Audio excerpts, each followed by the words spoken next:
You talk about what you're wanting, all the bad things we were saying about everyone else. Hi. Oh, it looks like Dark Knight's gonna have almost the same HP threshold as Warrior. No, it should be lower, because it's based off of Paladin mitigation. Mm-hmm. So it should be. I mean, it has to be, right? If they had the same amount of HP as a fucking warrior, then they'd be like super tank. Yeah, yeah, that'll be equivalent to Paladin, because it's at 20%. So it's like, well, okay, so assuming Dark Knight was in the game now, it would be roughly 1,500 less than Warrior, something like that. Yeah. Okay. And you guys, can you hear me okay in Skype, by the way? Yeah. Yep. Cool. Hopefully we have a couple people in chat here in a second, and I think Kerr is in chat, aren't you? Alright, we can do mic test real quick. And I'll go ahead and do my mic test, which is Frosty 123, Dagio, Dagio testing. Gilly, Yo. When it gets low, just Xeno. 1, 2, 3. Cool. And then I'll see how all that sounds here in a second.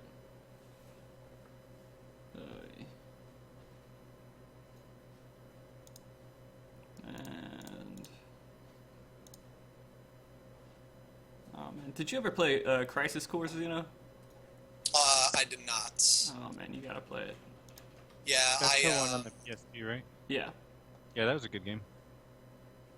Yeah, I never had like PSPs, shit like You that. don't The have to only have a handheld PSP. system. Oh, really? You just get an emulator, man. Oh well, yeah. I guess there's that. Yeah, it'll be okay. Thank you, Kerr, for a sound check. Okay. I'm going to go through real quick all the scenes just to make sure they're all working fine on that.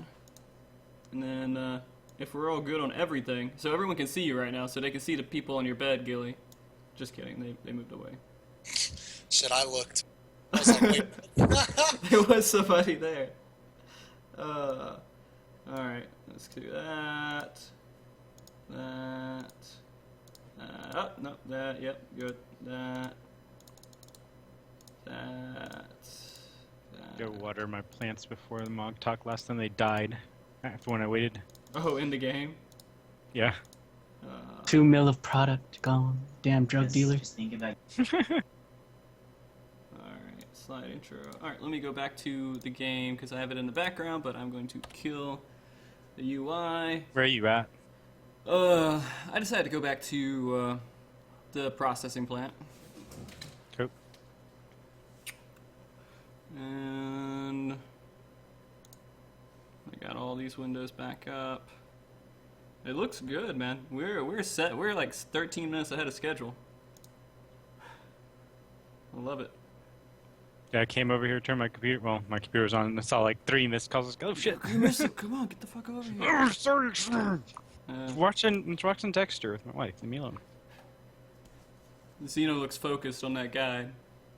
No, I'm like, I'm trying to post the shit to like the Final Fantasy Facebook page and mine, but it's like my computer's like taking a shit. It's like taking forever to post. I don't know why. Man, you need to do like a drinking night or something where people give you like $10 a shot or something, and you just go through and raise money for a new computer or something. Man, I am a super lightweight. Like, no, I'm serious. Like, All right, 2 just make it shots water. of Just say it's vodka and put water in there. Trick the viewers. Yeah, I'm sure people do that all the time. It's ridiculous. 2 shots. I'm gone. Nice.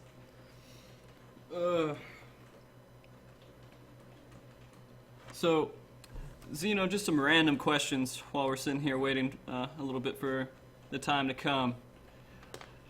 So, I noticed you listen to a lot of hard rock. Do you listen to mainly like 90s rock, or do you new rock, or what's your favorite type of music, man? Like, man, I listen to all kinds of music, man. I mean, unless it's like gospel or country, I'll probably like it. Okay. I just don't like gospel or country. But, I'm with you, man. You don't like Stand By Me?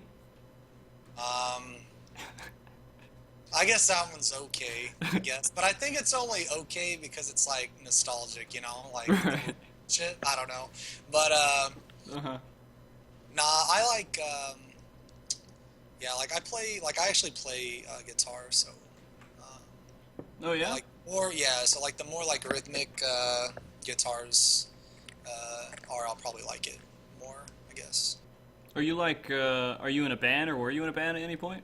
I was in a band from like 17 to like 23.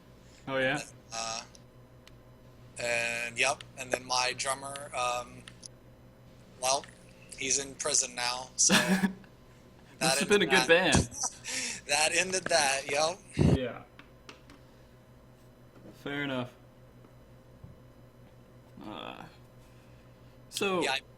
Or what? No, I was going to ask you another question too. It's like, are you a partner yet on Twitch? No, no. So why haven't you tried to apply for a partnership? I have lots of times. Really? Yeah, for about 2 months, I didn't, or no, for about 3 months, I didn't know that they don't accept Yahoo email addresses. What? Yeah, so for 3 months, I was just fucking pounding out emails and applications, and I just got shit on because they didn't even, yeah, they don't even accept it. So then after I found that out, I started to apply through my Gmail, and I keep getting automated denials. Like it's, yeah, like a human hasn't actually looked at my page or application, so it's kind of frustrating, but it's whatever, I guess. Yeah, I mean that's pretty ridiculous.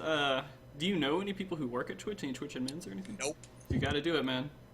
Yeah, like so I've been given some advice, like to join a team that usually will help you, and I don't know, to like, I don't know, do some other stuff, but I kind of don't want to join a team because, not that I don't want to, but I don't want it to seem like that's the only reason why like, if I join a team, it's going to be because I want to be a part of the team, not because I want a Twitch partnership, I guess, Right. if that makes any sense. No, it makes perfect Yeah. sense. We're having a pre-interview right now. Yeah. I don't know, just random questions I'm thinking of, kind of while we're sitting here. Yeah, You're no, burning through content right now, Frosty. Hey, I don't have this content lined up anywhere. People who showed up earlier are going to get some extra stuff, and maybe it'll come back up again. It's alright. Alright, Xeno. So, is this, like, is this kind of your focus right now where you're going to be a Twitch streamer and that's what you want to do as, like, your profession? Or is it something like... Go ahead. Eventually, yeah. That's like my goal. I don't want to work at Pepsi anymore. Oh, do you work at Pepsi right now? Yeah. I'm a driver slash driver helper. That's so. not... Oh, God, that sucks, man. Actually, It's, you know what? like I mean, I usually work like 12 hours a day, but I only work like 2 days a week, so I'm only part-time. But, yeah, like eventually, like I make some money off YouTube, which it's kind of weird, but like I actually can't post anything on Reddit anymore because it's like quote unquote self-promotion. You can. And- You have to do it like in a really, really weird way. Like you say it, and then you need to go over there and post 9 other things. Well, no, I tried that, and they Oh. really don't like me. I tried to be one of those guys that just says like, you know, the just like, yeah, and man, that's awesome, and nice pick, shit like that, you know? Yeah. But no, they just, like, I even added up, I had like 15 posts, like 15 or 16 posts, and then I posted one of my videos, and I just got wrecked. I just got shit on. It's just Wow. like, nope, take that shit off. So I have like Chet post shit for me, and I have like Sven, some of my friends post some shit, so... That's the But, best way to do it. I mean, it sucks that like I understand it. You don't want to have just a place where people advertise themselves, and that's all the subreddit is. People come in and advertise themselves. But at the same time, man, you can't promote yourself in any way, it seems, at the moment, without someone just saying, "Oh, well, fuck you. I don't care about you." Like, I get the whole, like, quote unquote self-promotion thing. Like, I get that. But I guess, okay, so if I was a frequent Reddit user, which I'm not because I think Reddit is extremely cancerous and toxic, and just full of bad information. Oh, Lord. Oh, my God. Like, there's more useful information in my fucking toilet than Reddit. Like, I shit you not. But anyway, so, like, Nice. they're, yeah, it's like, I can understand that. You know, I get the whole self-promotion thing. But, like, the stuff that I post, I'm honestly trying to be helpful to the community. You know, like, I'm trying to, like, participate and, like, help people. Like, I'm not, like, taking a screenshot of my Chocobo and me in a Chocobo suit standing next to each other. Yeah, You know? no, that's horrible. Like, you can have all these posts where, like, oh, this person said this stupid comment in party chat. That could sit atop of Reddit, but if you post something that you spent, like, 5 days on, working your ass off, it goes straight to the ground because it's self-promotion. Yeah, I think that's so. So I just have, so I just ask my friends to post stuff, and yeah, I don't know. I mean, it works out. But yeah, like, one of the things that I'd get, like, on Reddit is like he makes all this money off YouTube, and it's like, not really. Right. Not really. You guys apparently don't monetize your videos, because if you did, you would see the shit, like, Yeah. the very minuscule You go buy a amount pack of gum. that actually, yeah, it's like each view is a fraction of a penny. Mhm. So it takes, like, thousands upon thousands to get, like, $1, you know, and it's just like, Yeah. and yeah, I don't know. And, like, some of my most popular videos aren't even monetized. Like, I'm not, like, strictly, like, doing Yeah. that to monetize my videos. Like, when I made The Way of the Warrior, I used a whole bunch of different songs. Like, I used, like, Eye of the Tiger and, like, Dragon Force and shit like that. And you can't monetize shit like that. Right. But, like, I didn't care. Like, I wanted that video to be that way, you know? So it's not like I'm trying to, like, you know, slick dick views out of people. So I don't see why. I never understood why they were saying that. It's just weird, I think. Right. Gosh, I'm gonna have to mute this. Work stuff's popping up all over my screen. Hold on 1 second. Let me sign out of this and sign back in. Here. I have this thing where, you know, I save my password to Chrome, but it doesn't go to the first one. It goes to the failed attempt. So, like, I will put it in, I'll say go in, and it's the wrong password the first time, but if I hit it again after it says failed, it goes through. Because the correct password saved to the failed attempt webpage. Absolutely ridiculous. Okay. Done with Google Talk. We got 3 minutes. You know what? I'm gonna go ahead and start up the song that I picked just for you, Xeno. I want you to like it. I want you to like it. And then after a little bit through, I'll stop it, and then we'll start up MogTalk here. So hang tight, guys. And I'm also going to mute Skype for a second, so you'll probably hear me, but I won't be able to hear you.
Years you waiting, the other one it takes you.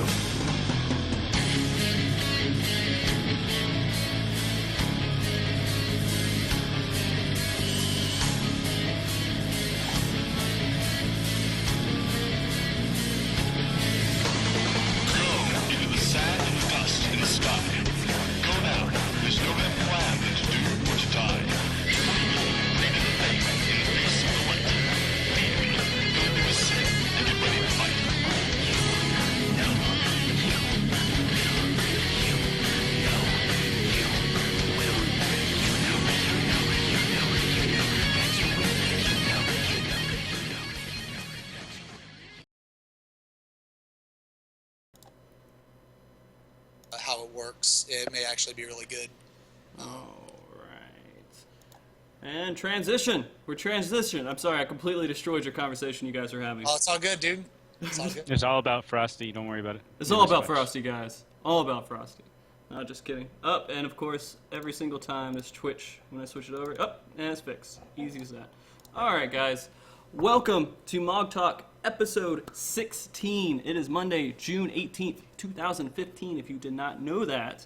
We have tonight returning host Gilly Valentine and Adagio Adante, returning from their absence from last week. You guys feel good being back? For sure, for sure. Yeah. And we also have the manliest motherfucking man mode person we could get on the show, Xeno, What's up? So, thank you for coming on the show, man. I really appreciate it. Oh, yeah, no problem. Definitely. Thanks for having me. Yeah. All right. So, tonight we will be doing a Q&A with Xeno, just a general Q&A. Then we'll be talking a bit about news. Then we're going to go finding out a little bit about Xeno's guide making and streaming. Then we're just going to jump into, jump, however you want to do it, into being hardcore, learning more about parsing, tanking, and overall just manly ass shit. And I think it's going to be a pretty good show. But before we start that, I just want to make sure everybody's on a good page. How's everybody doing? How are you guys doing for the last 7 days? Last week? Been doing pretty good, man. There you go. Go with it, Adagio. I've been pretty good, man. Just we're actually going to be moving here in about a month, so I'll be getting new internet at my new house, and then therefore my stream will just be all the more better. So. Nice. Gilly, how's your car doing? It's doing better. I've been doing like a lot of design work the last week, and My bad. also some construction work with my dad. So it's been all right. That's manly. Then we got Xeno. How's your week been, man? I have dealt with Snuggle the Grumpy Bug for the past 7 days. Who the hell is Snuggle Bug Grumpy Pug? She is Snuggle Bug in game. Uh-huh. She's my girlfriend. Oh, is she the one behind you? Yes, she is a creeper. Yeah, no, I saw her. I was like, who the hell is that person just jumping around behind Xeno, throwing up weird signs and stuff behind him?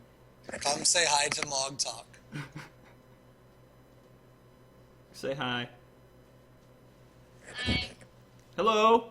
Hello? There she is. That's Snugglebug, right? Okay, get out of here. Yeah, we're done with it. Go. This is man mode. Okay.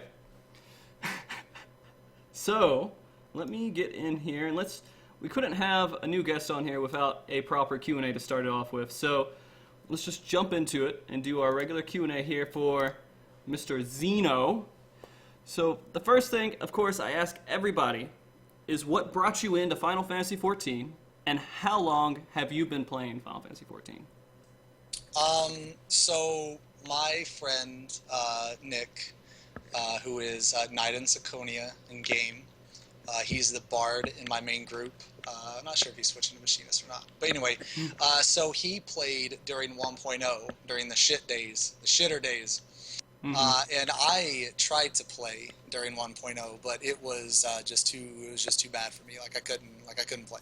Like some people liked it, and that's cool, but I couldn't play it. So when it went to 2.0, he was like, "Hey man, they fixed a lot of, the issues that you were having and stuff. So like you should come back and try it." So I was like, "Okay, I'll come back." And yeah, so I've been playing since 2.0. I mained Warrior in 2.0. That was when Warriors were just absolutely garbage. Nice. So unfortunately, I had to play a Dark Light Paladin in Coil, and that was pretty awful. But 2.0 Warrior changes, I immediately switched, so it got a lot better. All right. So, saying that, I'm kind of curious about your name because I can't relate it to anything just off the top of my head. Where does XenosysVex come from? My name actually comes from a quote-unquote novel that I am writing very, very slowly. Xenosis is the main character. It's kind of like the Divine Comedy or like the Odyssey. It's a book somewhat like that. All right. Yeah, I only have like 5 chapters. It's not really on the top of my to-do list, but it's a neat idea. I like having that idea. No, I'm with you, man. Like, I do the same thing. I have like 6 books lined up that I want to write, and I've written about maybe 3 chapters of one book. So Yep. that's just how it is. You get something in your head, and you get that inspiration for like 10 minutes, and then it's like gone, or maybe an hour, maybe 2 hours. That's usually the longest it lasts. Okay, so we kind of talked about what jobs. Well, let's talk about you play. We know you're as a warrior. You're the warrior. What else do you deviate into? I play a lot of monk and ninja. I also play dragoon. I played monk the longest. I recently picked up ninja about a month and a half ago. I'm pretty confident with it. With 3.0, I'm gonna make a ninja video. My ninja damage is almost equivalent to my monk damage, so I'm pretty confident on it. And I plan on making a dragoon video as well. Those are the 3 jobs I mostly play outside of warrior. I gotcha. So you like being melee? Oh yeah, I don't do wizardry things. I am not a caster in Damn any sense. spellcasters. Yeah. Yeah. Screw them. Just kidding. Spellcasters are great. Please heal me. So, Final Fantasy XIV obviously has gotten your attention over other MMOs. What is one of your favorite things about Final Fantasy XIV that has brought you into the game and made you say, "This is the game I'm going to play"? Well, at first it was mostly because of my friend Nick, because he played it, and I wanted to. I've actually known Nick for like 16 years, so me and him go way back. So I wanted to play an MMO with him, but I really like the community in this game a lot. I think it's a really good mix of like your hardcore, your elitist, your casuals, your ragers. I think the community is really good here. So. Yeah, I think mostly. I mean, almost every single show it comes up, the community is amazing. And I mean, you got a few players that are just completely toxic, but it's impossible to get away from it. Everybody gets pissed off sometimes too. There's nothing you can really do about that. Just because I want to hit the topic and just follow up with it a little bit. If you had a worst part of Final Fantasy XIV, what would that be?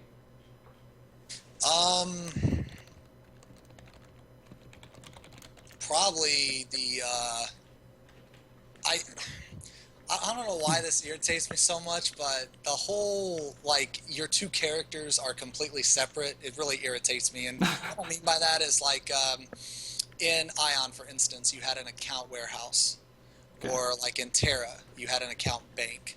So like if you have 2 characters like I do, it's really frustrating when you get one piece of gear that you need on your alts that you get it on your main. So like I think that you should be able to put it in your warehouse or retainer or whatever, and they should be interchangeable. I think that is a terrible thing about Final Fantasy, that you cannot do that. Yeah, well, I mean, this might go a little bit off of the tangent of the Q&A, but just a thought that I had with that is that Final Fantasy XIV tries to revolve everything around having, it seems at least, having just a one character, and I think that's the only excuse I can give them for that. I agree with you, that kind of sucks when you make alts and then you can't transfer stuff over, but I don't know. It almost seems like they don't even care if you have an alt or not. Yeah, no, I definitely agree with you. I think the game is definitely geared towards like having a single character, but if someone raids a lot, Multiple groups. yeah, like with multiple groups, and especially if you have like let's say your main is, we'll just say it's like a warrior. Well, obviously, if you want to play a different job, you don't want your alt to be the same job as your main, because you want to experience the fights and encounters from a different perspective. Mm-hmm. So in that case, like my alt was a monk, and so then that way, like my skill level on monk and warrior like both go up. So I think that like in that case, it would just be really important to share your gear like that. But I guess the reason why it irritates me is because there's absolutely no reason why they couldn't have that. Yeah, it should be a pretty easy design. Yeah, like there's no downside to having it. It's not like you're gonna. I mean, I don't know. I guess you could say, well, you're cheating gear. I guess, but I don't. I don't know. Nah, Maybe I'm biased. I got you, Maybe I'm man. biased. Well, to go off on a little bit of a different topic, I know this is going to be asked 1,000 times, but let's just go ahead and clarify right now. What server do you currently play on, Xeno? I play on Sargatanus. Both my characters are on Sargatanus. I've been on this server since I started to play the game, actually. So I've never server transferred or anything. I gotcha. I heard Joe earlier on the stream like praising that server in particular, and kind of downing a few other ones that I won't mention. But that's good to hear that you're on like one of the best servers. Yeah, that are out there. when Joe came to Sarg, I don't think he's still on it. But when he came to Sarg, we had a lot of fun. We ate, dragooned, Steps of Faith, and graveyard rushed the shit out of that boss. So that was Right. really fun. Nice. And we farmed some coil. Yeah, so it was pretty cool. Nice. All right. So, I guess the next question I have is going a little bit away from Final Fantasy XIV. You already said you played Eon. What other games besides Final Fantasy XIV have you played? I've played Rift, and I played Terra, and Guild Wars 2. I gotcha. Man, I think almost everybody's played Guild Wars 2 at some point, and they love it in some aspects, but after endgame, they just get tired of it. Yep. That's pretty much it. Okay, so another question kind of going off of that is, did you ever get into any games as much as you're currently invested into Final Fantasy XIV? In Rift, I did. I was a raid leader in Rift. Rift was the first game. So Rift was the first game that I actually started to play tank, and I realized that that's the job I wanted to main. I really like the responsibilities that tanks have. They set the pace of the fight or encounter. They can make or break the encounter, and I kind of like that responsibility. And in Rift, it was. I'm not going to say the encounters are more difficult, but it was different, and you had to be a lot more defensive in that game, which meant there were more times where you could mess up, I guess. So Rift definitely taught me how to play, like, I guess, technical, if you could say. So I really got into that game. I had to quit because I got really irritated at trying to group up 20 people every week for a raid. It was like babysitting a gaggle fuck of morons, and it got really irritating when people couldn't show up, because then you had to rep them, and it was that whole like raid leader shit, raid leader problems 101 kind of thing. And so that's pretty much why I quit Rift. But I really enjoyed it when I did play it, and it taught me a lot, and I really got into it. There's actually a couple videos on YouTube of my old raid group. There was a 10-man raid that came out, and it was a lot of fun. But other than Rift, I played Terra, but Terra was like a 5-person game. It's not really like a 10-man or 8-man. So I don't really consider Terra being like a raid type game, but I got into it. Oh my lord. Oh Sorry. my god, my shit's still going off. Yes. No, that was a follow I just Yeah, got, yeah. sorry. It's alright. But yeah, so when I played Terra though, I really got into it, but in-game in Terra, like, it went free to play, and it suffered the same fate all free to play games do, is they have zero content. You hit like max level, and then after like a week, boom, you're done. You've done everything. So yeah. I remember playing Terra when it went free to play. All the Brazilians started trying to sign into the Oh, North no. America servers. That was Yes. so bad. Yes, the BRs took Yep. over Terra. They came and conquered. Yes. A lot of my buddies actually, like, I was in a Man Up on Mount Tyrannus, and we used to just camp Lumbertown's like bridge just to freaking camp the shit out of the BRs. They were like, all right, we'll kill them. It's like race wars going on in like MMOs. No, I actually, I played a game. This is the crappiest game I've ever. One of the first MMOs I played. I didn't have any money, so it was a great MMO for me because it was free at the time. It was called Tibia. It was like this little German-made game that was all in English and everything by 4 guys, and the character didn't move. He just slid around on the board in front of you, and it was just really crappy. But eventually they opened up a whole bunch of different servers, and it was free to play, and a whole bunch of people who were BR came on, and they'd walk up to you, and they would say BR question mark, and if you didn't respond, or you didn't say something in Brazilian, they'd just kill you. Wow. It was pretty rough. It felt like I was being ganged up on constantly in that game, and I just had to drop it. That's like walking down the street wearing the wrong gang colors, you know? You just get fucked up. Yeah. Even though... It's also like, that game didn't have a level cap, so what they would do is they would have 4 people playing one character, 24 hours a day, leveling up and grinding all the skills and just maxing everything out. It never touched. Don't even look it up, guys. I'd be embarrassed.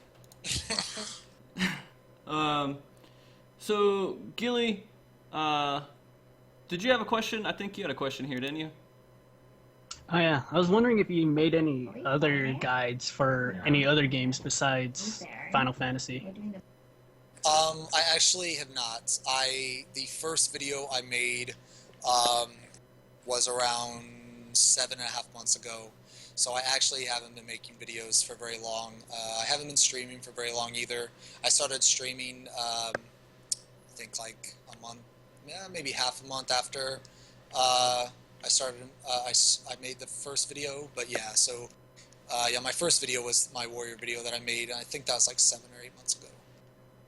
Yeah, that's still pretty good. I mean, a lot of people who were big on YouTube are getting into streaming, and they just got into it like after FanFest around that time. Like MTQ didn't start streaming until around then either. And since you guys have you have backbone with popular videos out there, it kind of gives a good transition into streaming, I think. But, yeah, for sure. All right, so there's one thing I really want to talk about, and I think this is something that maybe we need to have an intervention about. I noticed you drink a lot of energy drinks. It's do. like every day you're just drinking an energy drink and you're just pounding them. Now you said, actually, you don't really drink as much as I thought you did. How many do you drink a day? Let's see, I usually with drink... you. Yeah, Adagio knows what's up, see? Cheers, mate. We just... there we go. Cheers, there you go. Yeah. With our monster cans. As we shave years off of our lives. I usually drink one before I start streaming, because okay, so when I stream, it's usually like 10 hours plus. Like, I don't do baby bitch streams. I go hard in the paint. Right. Yeah, I go like 10 plus hours, and I don't need an energy drink. I mean, I can quit at any time. Right, no, I got you, I of can course, quit right. at any time, you know, Yeah. but I enjoy it. So, yeah. If I quit drinking energy drinks, then that makes me a bitch, and I can't handle it. I got you. That works. You don't want to be a bitch, man. But Yeah. I kind of have a question for you then. Do you think if you stopped drinking energy drinks that you would just have this everyday crash? Like, is your body so adapt to it now that if you don't have it, it won't be able to provide what gives you natural energy, and then you'll just completely die? Well, to have that theory would be to assume that I would ever quit drinking energy drinks. Fair enough. And that's not going to happen. So, Untested. no, I don't know. Yeah, no, I don't know. I actually, about 2 years ago, I went on this this whole health nut spree. Mm-hmm. Like, I stopped eating fast food, I stopped drinking pop, stopped drinking energy drinks, and I actually lost like a bunch of weight. And I gave a shit about my body, and I had self-respect. But and I didn't drink any, and I was like, energetic and happy like all the time. But now I'm only happy when I drink them. So, yeah. I'm only happy when I drink my energy. Yeah. Oh dear Lord. Okay, well, I'm not gonna do anything else. I'm not gonna take your dog away and say you can't see your dog until you stop drinking energy drinks or have anything weird intervention like that. But don't let your heart explode or anything. If it does, that's okay. It's part of life. I just get like a pig heart to replace it. Yeah, just a big It'll be fine. Nice. Okay, so one last big question I have for you is, for players who somehow don't know anything about you, how would you best describe yourself to them?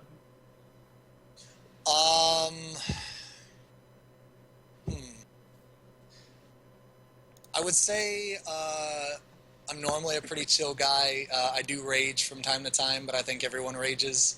Um, I'm pretty dumb. I'm a typical dumb American who loves cheeseburgers and shit that's bad for his body. Dumb. But yeah, overall, I try to bring like humor to any situation. But yeah, so sometimes sometimes I'm a dick and I'm an elitist, but other times like I'm really chill. So I don't know. I don't think I answered your question correctly. And I mentioned I was dumb. No, it was good. No, like when I see your stream, it's kind of like going in there and I remember back in the day, like my friends were playing like Melee or something, Smash Brothers Melee, and then we would just like yell at each other, "That's stupid, that's bullshit, fuck this," and that reminds me. Every time I watch your stream, it reminds me of that. I love Smash Brothers Melee so much. I loved that game, and I was so excited for Brawl. And then they took the idea of Brawl and just shit all over it, and then they fucking made the game. I really didn't like Brawl. Yeah, a lot of people actually didn't like it. They're still doing competitive Melee and competitive. Yeah. I think it's mainly Melee right now. It's the main focus, but I may be biased though, because the reason I don't like Brawl is because they ruined my favorite character. My favorite character was Marth. I was like unbeatable with Marth. You could juggle the living shit out of people with him, and they took that away from me. It was like a nice new toy, and they took it away, and now I'm like, baby raging over here. oh, it's all right, man. Just play Melee. Forget that they made Brawl. It'll be all right. Okay, so let's take a few questions. Do we have any questions that are just kind of general about Xeno here? We have a lot of warrior and tank questions, which we probably want to push that over. Yeah, we got one from. I'm sure it's a troll question. It's Okay. the Saxman 714. Who's the Xeno scrub? Is he the guy that does DPS as a tank? Yeah, no, yeah. that's him. That's him. Yeah, I am the scrub who I don't stack tank stats because I'm bad at the game. That's me. Got to get that couple extra 2 DPS in. Yes. All right, Adagio, do we have any other ones? Yeah, Duryu14 wants to know if we, the regular host of MogTalk, have grown more facial hair since talking to Xeno. I mean, maybe a little bit. I didn't shave Yeah, properly. actually, I did shave this like 2 minutes ago. It just kind of, I don't know, just talking to Xeno, man. We all start to just grow beards. Before, I would be extremely amazed if by the end of the stream, Gilly had a full beard. Dude, that's impossible. You can't I wanna beat see it. Asian genetics, dude. It's so manly, it just pushes past the Asian genetics. This little shadow right here took me about a month. Nice. All right. Are we good on viewer questions for right now, Dacia? Let's see. I guess we can do one from Buddy. What's his name? Xeno. I imagine this was already asked, but how many T13 clears do you have? Oh, Do you even count Jesus. that? I have no idea. If I was like ballparking, 420 blaze it. That's how many I got. Perfect. All right, 420 blaze it. another good question to that, I guess, is how long did it take your group to get to T13? Okay, so on Final Coil, I think we moved pretty quickly. We killed turn 10 and 11 the first week, and then we killed turn 12 the second week, and turn 13 we killed the fifth week. But turn 13, it took us a little extra time because we actually had some really bad luck with real life situations. Noms, my healer, was actually attacked by a dog, so he couldn't raid for like 6 days. And I don't know if you guys remember, but at the time, during progression content, they at the same time WoW came out with that expansion, so people were DDoSing, and they were the DDoSing was extremely heavy during our raid times, so we missed like a week of that as well. So, yeah, so like pretty much, it took us a week and a half to kill T13. we missed out on a week and a half because of like real life situations and because of the DDoSing. So Nah, that sucks, man. Like I missed out on 2 months because my static group fell apart, but it's a different thing. yeah, that sucks. Yeah, it was a weird situation. I've been very fortunate. I've actually had the same static since 2.1 T5 progression. Ridiculous, and that's amazing. Yeah, so at this point we're brothers. We're not raid members anymore. Yeah, you're that movie from, is it Tom Hanks that made that movie, or who made that movie? Band of Brothers, or was it a series? I have no idea. Though I do know the movie Band of Brothers. I just don't know who made it. Okay, there we go. It's there. Someone knows what I'm talking about. But yeah, so we killed turn 13 on the 5th week. I was super lucky, and Isn't that around Christmas? It was before Christmas. It was like Okay. December. Oh no, that's right. It'd be right at the beginning of December. I'm sorry, I forgot all about I want November. to say December 8th, but that could be a number I am making up. But It's I'm a not good number. It's in the record books now. That's when you did it. All right. Well, we'll come back and we have some more questions for you too. But now that we kind of feel like we're good friends, because I know a lot about your life and the inner workings of who you are. Best friends. Best friends, man. Let's jump into a little bit of news here. And I want to discuss a little bit about the whole pre-order situation. I mean, over the past few weeks, everyone that plays either on a PlayStation or has purchased Final Fantasy XIV through Steam has been sweating bullets. I've been sweating like tons of bullets about if they were able to get a pre-order in the game and get early access before early access actually happened. And when they finally did get it, last week, like, a handful of issues with both PlayStation Network and Steam came afterwards. For example, if you played the free trial Steam, but then upgraded via MogStation, you have to now most likely you'll have to call Square Enix support to get your pre-order done for Heavensward. And there's tons of other things that have been going on with it. So I kind of want to ask all you guys a simple question to ease my mind a little bit. Do these issues with getting pre-orders ready make us a little bit cautious about the issues that are going to come up with Heavensward? Do we think it's going to be a little bit more extreme than maybe we should expect? I mean, I really don't think so. I mean, I think that there's having problems with like the multiple platforms and getting them all on one server. I know they've done it in like Final Fantasy 11, but I mean, that has to be some kind of coding issue where they have to do some kind of recoding to get on all these platforms to make it work properly. So I think they're doing their best and they'll get it out. All right. I honestly don't think sales. I think they're two different things though, because sales and actually game management is totally two different things. I mean, you would think you would prep for this stuff, right? I mean, you would think you would say, hey, we got all these different platforms. We know we got to take this seriously because there could be issues. Let's find out where the holes are and fill them before we even get into it. But maybe they're like, oh, we have time. We'll figure something out. Xeno, what are your thoughts on it, man?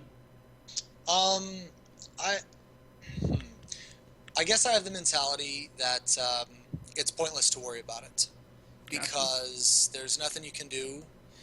So as far as like just hope everything goes the way that they plan, or at least that's my mentality on it anyway. I know that Yoshi P made a very emotional speech about what was it, like the A Realm Reborn early access or something like that. So I'm under the assumption that he's going to take this very, very seriously to not let that happen again. So I'm just kind of like, I guess, crossing my fingers, staying hopeful, being positive. Stay optimistic until it actually happens. Then if it happens, just throw a fit, right? That's what I'm going to do. Yes. If it does happen, I will explode. And actually, I'm sorry, I cut you off earlier, Gilly. Did I cut off your complete statement? Oh, no. Okay, I made him speechless. Sorry. All right, so that's a little bit of news. I have another part here is something with jumping puzzles, which I know a lot of people care about jumping puzzles. It would be amazing to have them in the game, especially for the fact that we're going into Heavensward, and the main focus is a Dragoon who likes to jump everywhere. So reading an interview with Yoshi P from NZ Gamer that kind of hit the internet over the last week or so. They put a few main points in regarding jumping puzzles, and it mentioned that Yoshi really wanted it in the game for 3.0, but he said it would take 6 more months of development time. So my question in this regard is, are jumping puzzles even worth developers' time? I mean, taking 6 months of content development and just throwing it away for adding in something that's kind of like a side jumping puzzle thing. It seems exciting, but at the same time, it's disappointing to think that we would lose 6 months of content. Do you think that I'm just over analyzing this, and maybe it's not as difficult to make these jumping puzzles as it sounded? I think it's worth all the development time. Okay. Don't put it to anything else. No, I really do want jumping puzzles. I'm excited. I'm really happy for this. I don't think it's going to bring anybody into the game, just because they have jumping puzzles. I'm going to play this game now. But I think it's a nice little feature to add on, and I really don't think it's probably like a side project. They really probably didn't pull many people off of they have different teams, and there's this team's story, this team's raid content, this team does this team does side stuff. So it's not really taking away from any of the other sections when they're making this kind of stuff. So, hey, if it makes people happy and people want it, then why not put it in there, right? Okay. Xeno? I think jumping puzzles can be really good. They're super popular in Guild Wars 2. I know I did some of them, especially the ones in PvP, when you can, as people are trying to do them, you just fuck them up. That's really fun. Yeah. But I think as long as they don't, as long as they don't prioritize jumping puzzles over, raid content or content that lets you progress your character, I definitely think it's an awesome idea. All right. Better idea than the freaking sightseeing logs. Well, yeah, I'm sure Yeah. sightseeing logs. That had to take 10 seconds of development time. I can't. Well, no, they threw a lot of lore in there, I guess, too. So maybe it took a day of lore information to throw in there. Gilly. See, I wouldn't mind. Sorry, Gilly. I wouldn't No, mind go the ahead. sightseeing logs so much if it wasn't you had to get that specific time of day with the specific weather condition facing this exact location. It's just it's so tedious. It's stupid. They should not have. Just go to the freaking location and there you go. That's like the vistas in Guild Wars. That was fine. You got there and you got the credit. You got a little cutscene. Yeah, exactly. Yeah. All right, Gilly. Break your silence, buddy. All right. I actually, just like what Xeno said, if they put a lot of time into it, I don't know if I'd actually go to the liberty of actually doing it, because it just could very well end up being the sightseeing log again. But who's to say that turn 3 wasn't our first jumping puzzle? It's true. You They're know. testing the waters with a raid. That is the best jumping puzzle, turn 3. Confirmed. You just confirmed it. I never thought about that. No, if that's the jumping puzzles they're gonna put in, I don't want it. All right, if anyone wants to do jumping puzzles, go do turn 3 right now. There's a Bahamut mount at the very bottom. Yeah, there's a Bahamut Mountain. But you have to get a perfect 0 score, like in Final Fantasy X Chocobo Racer. Has to be a perfect 0 on your timing. No. I think that they'll throw it in there. Maybe put each zone, get one jumping puzzle, and they spend maybe a week on each one, and one person spends a week developing a jumping puzzle or something in each zone in a new Heavensward area. Well, maybe not in Heavensward, because then you could just fly to the top. So why would you even do that? It'd be interesting to see it in there, though. All right, Gillian, this is some news that you actually found about Windows 10. What's going on with Windows 10, man? So, according to some people who have already Windows 7 or Windows 8, are eligible to actually get a free upgrade to Windows 10. Now, regarding that matter, it's pretty much up to you guys if you want to do it or not. But there's a lot of apparently on Reddit, there's there's a couple threads on there that are already stating that some people have been having success running the game, and some who have been just pretty much shit out of luck and had to go back to the previous operating system in order to run it. The problem is well, here's some pros for switching to Windows 10 is it fixes a lot of the SLI or crossfire if you have multiple graphics cards inside your systems. It'll actually, I guess it makes the system run a lot better now if you have Windows 10. Another good thing is it's DirectX 12 ready, so maybe DirectX 11 will run a lot better when Heavensward is out. but who knows, you know. No. And apparently a lot of people have been getting improved frame rates from running it in borderless windowed using Windows 10 for Final Fantasy, at least the people who have got it working. So a couple cons though is that pretty much you have to re-download all your drivers, download DirectX, the previous versions, and then make sure I think there's some system settings you have to set up before you can actually run some of the games. And even then, it's like a 50-50 chance that you'll have Final Fantasy X running properly. A lot of people have actually been complaining about, like, you know, your login information is not saving on your actual computer, so they always have to go into MogStation or, no, the Square Enix website to reset the account and stuff. And then on top of that, like, it doesn't run in full screen, so some of the people who love playing in full screen are pretty much shit out of luck and have to go to borderless Windows. So, but that's about it. That being said, are any of you guys switching to Windows 10? Well, not after hearing all that bullshit. Negative. Yeah.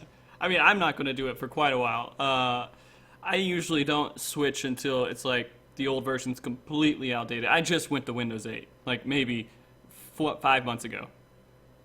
So I'm a little bit behind the curve, although Windows 8 isn't really that great anyways. It's not horrible, but... well, isn't Windows 8 like a lot more OBS user-friendly? I don't know. Maybe not. I haven't actually done any real tests with it and read up on that. I haven't had a lot of issues, except for the frame rate stuff, but that was all ISP. All right, so my advice to everybody is just to not upgrade to Windows 10 until it's been out for like 3 years. Then upgrade to Windows 10. Then we know Wait till it they stinks. fix everything. Yeah. All right. So before we jump into this next part of the discussion, Adagio, do you have any other questions that are kind of relevant to maybe some of the news topics we were talking about? Nothing relevant to the news topics. Do have a bunch of other questions though, but I can hold them off for later if you want. Well, I'll ask one. So Mr. Easy, he asked if I did a ready check before we started the stream. Of course you did. Of course I did. Of course I did. Why wouldn't I ever do that? And, you know, Adagio said no, so I did it again. Sure. Hey, I was watching Dexter, okay? Leave me alone. Yeah. And if you guys aren't getting that joke, Xeno has a new video out about Ready Check, and if you want to throw it out there, you can throw it in the chat. Oh, I can linky. Link it up. It's pretty funny. You can watch it if you want to, but you're going to miss a little bit of MogTalk. I'd say maybe wait until we're done with this, then go back to that link. It's a great video. Alright. Hey, Xeno, you got a tattoo on the back of your hand. Can I see that, man? Oh, sure. That's pretty badass, man. It's like a bullet, like an angel bullet? It's a bullet with bleeding crow wings. It's actually my new logo that I have on my Twitch page. The logo actually comes from my band. It's supposed to be a bullet in the house of God. It's a metaphor for an object out of place. So, nice. yeah, that's a little band backstory. As long as you have a backstory and a reason for getting the tattoo, it's a good tattoo, man. Oh, yeah. So, alright, let us go into this next segment, which is basically creating videos and guides. And I want to get a couple different perspectives here, so I'm going to ask Gilly and Adagio a couple questions, then ask Xeno kind of a follow-up with it. I mean, the guides you do are really well known for, especially your tank guides. Those are like kind of, if anyone asks me any questions about how to tank, and I don't feel like talking to them about it, I send them to your link. That's awesome. I appreciate that. Yeah, man, not a problem at all, man. And then, so Adagio, Gilly, how many videos of Xenos have you watched? Let's just throw that out there. I generally start watching his videos right around when we're getting into progression. But the thing is, I end up watching like each turn in succession while we're doing the progression, and I'll watch that video like 4 or 5 times throughout the day just to make sure that I got all of the information. But I mean, I do like a rotation. I go between his, and I go to Ms. Tex, and I go to Mr. Happy's, and I go back to his, and I'll go back to. And it's just like. And then you just go back to Xenos, right? Exactly. Right. Oh yeah. Yeah, when we were doing progression in our raid group for Final Coil, we actually used a lot of Xeno's videos. I mean, not to say like the other content creator or guide creators were good too, but Not to say I don't they know. were good. No, they. I don't know how I said Hold that. on. Okay, being Okay. very careful with how you speak now. Yeah, Okay. no, like So we all of the used content creators out there are wonderful and they make really great guides. Just make sure we know that. But we have Xeno on the show, so his guides are really good right now. Awesome. So sounds good. Yeah. Oh gosh. Okay, so Xeno, kind of my question for you is what got you into making guides? So I initially, I never really thought about making like videos for like the individual encounters, but the more that I played this game, the more that I realized this game, you do not tank in this game in the traditional way that you tank in other games. It's very different, and a lot of people don't realize that. A lot of people don't realize that.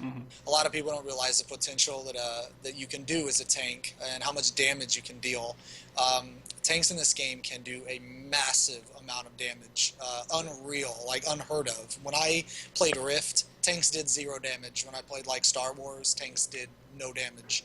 But in this game, because of the tanking meta, it's possible for tanks to do massive amount of damage while tanking and maintaining all their tanking capabilities at the same time. And the more that I played this game, the more I realized that people were just simply ignorant to that. They just didn't realize. So I would often get asked, like all the time, like, how are you doing so much damage in your main tanking? Like, how are you doing as much damage as, like, you know, the lowest DPS? Or how are you out damaging DPS? And eventually I just, I was like, you know what, I'm just gonna make a video about it, and I'm gonna put all my techniques, the things that I do. The things that I do aren't necessarily super significant. I'm just hitting buttons in a specific order. And that's kind of what got me into it, because I would see tanks do like literally no damage, not even trying, not even caring, and I don't know, it just kind of bugged me. So I was like, you know what, I'm gonna make a video about it, and hopefully more people will realize tanks' potential and what they can do. And that parry's absolute crap, right? Yep, that's a whole other story. But yes, Yeah. it's pretty bad. Yeah, it's a pretty god awful. But yeah, so that was what initially got me to make my warrior video. Was a lot of people were asking me, like, how do you do this, or how do you do that, or why do you stack these specific stats, or why are you using I-70 Griffin skin accessories doing turn 9 progression, and it's like, because it's good, it's the best, and here's why. Prove me wrong, Right. And I don't know. So yeah, that was my initial mentality. But then after that, I was like, okay, so now that I made this video, I got a bunch of requests on a paladin video and a monk video and like a dragoon video, and like I don't make a video on things I am not 100% comfortable with, because I don't feel that it's right to try to tell someone how to play when you don't have the class mastered yourself. I don't think that's right for you to try to instruct people, I guess is what I'm trying to say. So yeah, pretty much after I made the warrior video, I made like a monk and a paladin, and then at the time, that was before Final Coil came out. So there were already tons of guides out for turns 6 through 9, so it was pointless for me to make a video on that. So the first video that I made besides Coil was Shiva. And then I made all Final Coil, and now, yeah, so I'm going to definitely make a bunch of new videos for Heaven's Ward. But yeah, that was pretty much what got me into it. I'm very amped for it, man. So, okay, I want to ask you guys, Adagio, Gilly, and let's do some critiquing here. What factors do you look for when you go into watching an instructional video, whether it's a dungeon, whether it's a raid, whether it's a class guide? What elements do you look for and it draws you in to go in and seeing that one person make those guides?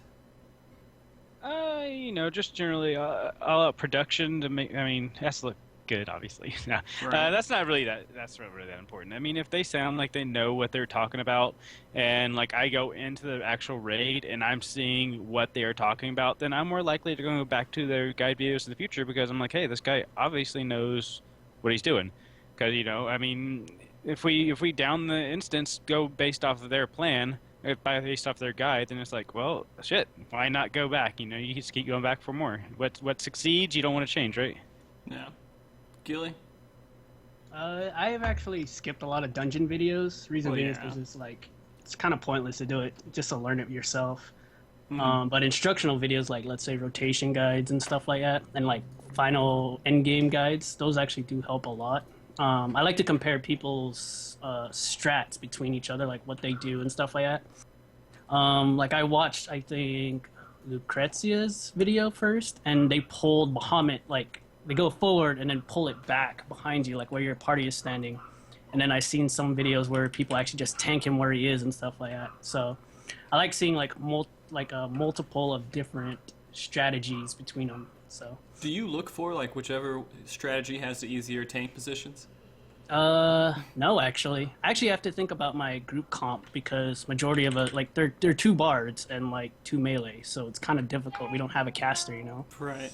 so I have to think about that. And then on top of that, I'm looking for video. Whenever I redo progression, I'm always constantly looking for videos for like let's say the healer group, the melee group, and the tank group and stuff. All right. So, Xeno, what kind of goes through your head when you're making a guide? What do you focus on when you start? Like, I have to do this in my guide for it to be a good quality guide. The main thing that I always do in each video that I make is I make 100% sure that whatever I say, I give a reason and I back it up. Like, if I'm going to suggest something to someone, I'm going to give at least one solid fucking reason why, if not multiple reasons why that this way in particular is not necessarily the best, but one of the best ways to do it. Like, for example, like turn 13. Some people, they keep Bahamut stationary. Some people, they pull it back to where you start. The way my group does it is we actually tank Bahamut where he is in the first phase and then move him. But the reason for this is because you have 100% uptime on DPS. If you move Bahamut, this was back when T13 was progression, obviously, so your damage was a lot lower, way lower than it is now. It's banana sandwich now. You do like 700 DPS, and it's just everything just gets melted. But Right. back then you had to have every DPS on the ad, every single point of damage on that ad, or it would not die in time, and it would just shit that fire stuff all over the place. So the main reason why we moved Bahamut was for maximum 100% uptime on the ad. And typically, it doesn't matter what melee class you are, you won't lose any GCDs because you can shoulder tackle, spine shatter, or Sakuchi over to the Bahamut after the ad is dead. So you don't actually lose any GCDs. Right. So that is, but if you don't do it that way, then, and most importantly, the warrior damage, because warrior damage goes underrated on that ad. A warrior can do just as much damage as the actual DPS on that ad, given the short amount of time. And if you have to move the ad, you lose anywhere from like 2 to 4 GCDs easy. And that's a lot of damage. That's at least, what, 1,000, maybe 2K damage, just because you have to move Bahamut. Yeah. Or, I mean, move the ad. So, like, I guess, yeah, the main thing that I focus on when I make videos is everything I say, I give a reason why you should do it like this. I just don't say, well, you should do it like this because this is the strat, and I don't really know why. You know, I don't. Yeah. So that's the main thing I focus on whenever I make videos. Okay. I mean, that makes sense.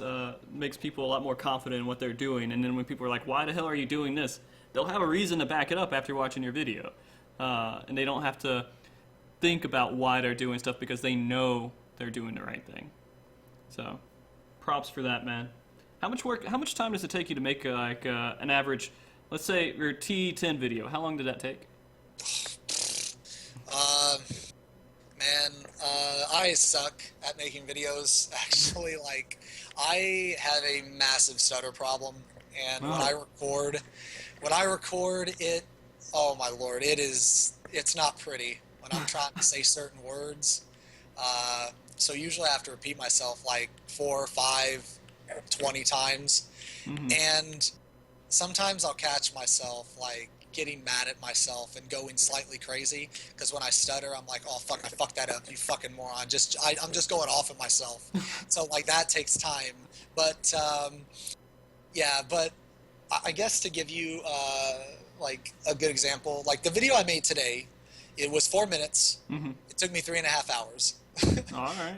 Yeah, so it's like, it just really depends because it depends on how much text is going to be on the screen. It depends on the type of footage I get.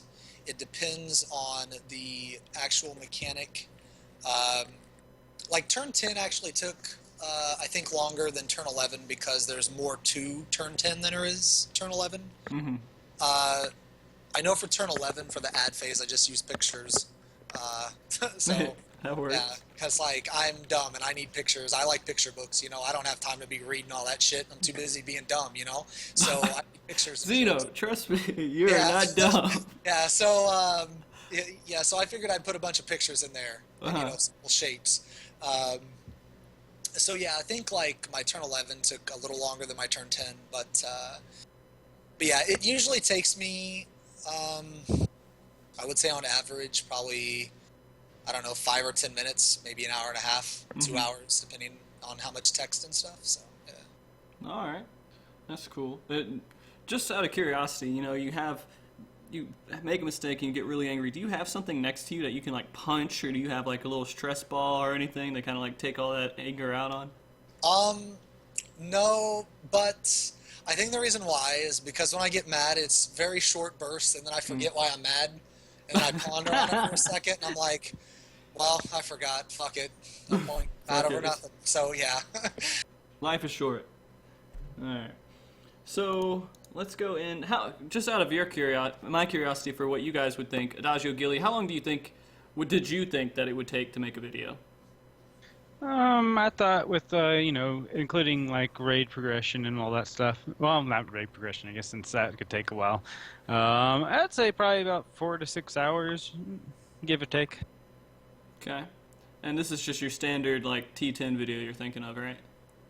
Yeah, I mean, depending on also like how much mechanics the bosses have and how in detail you have to go with it. Okay.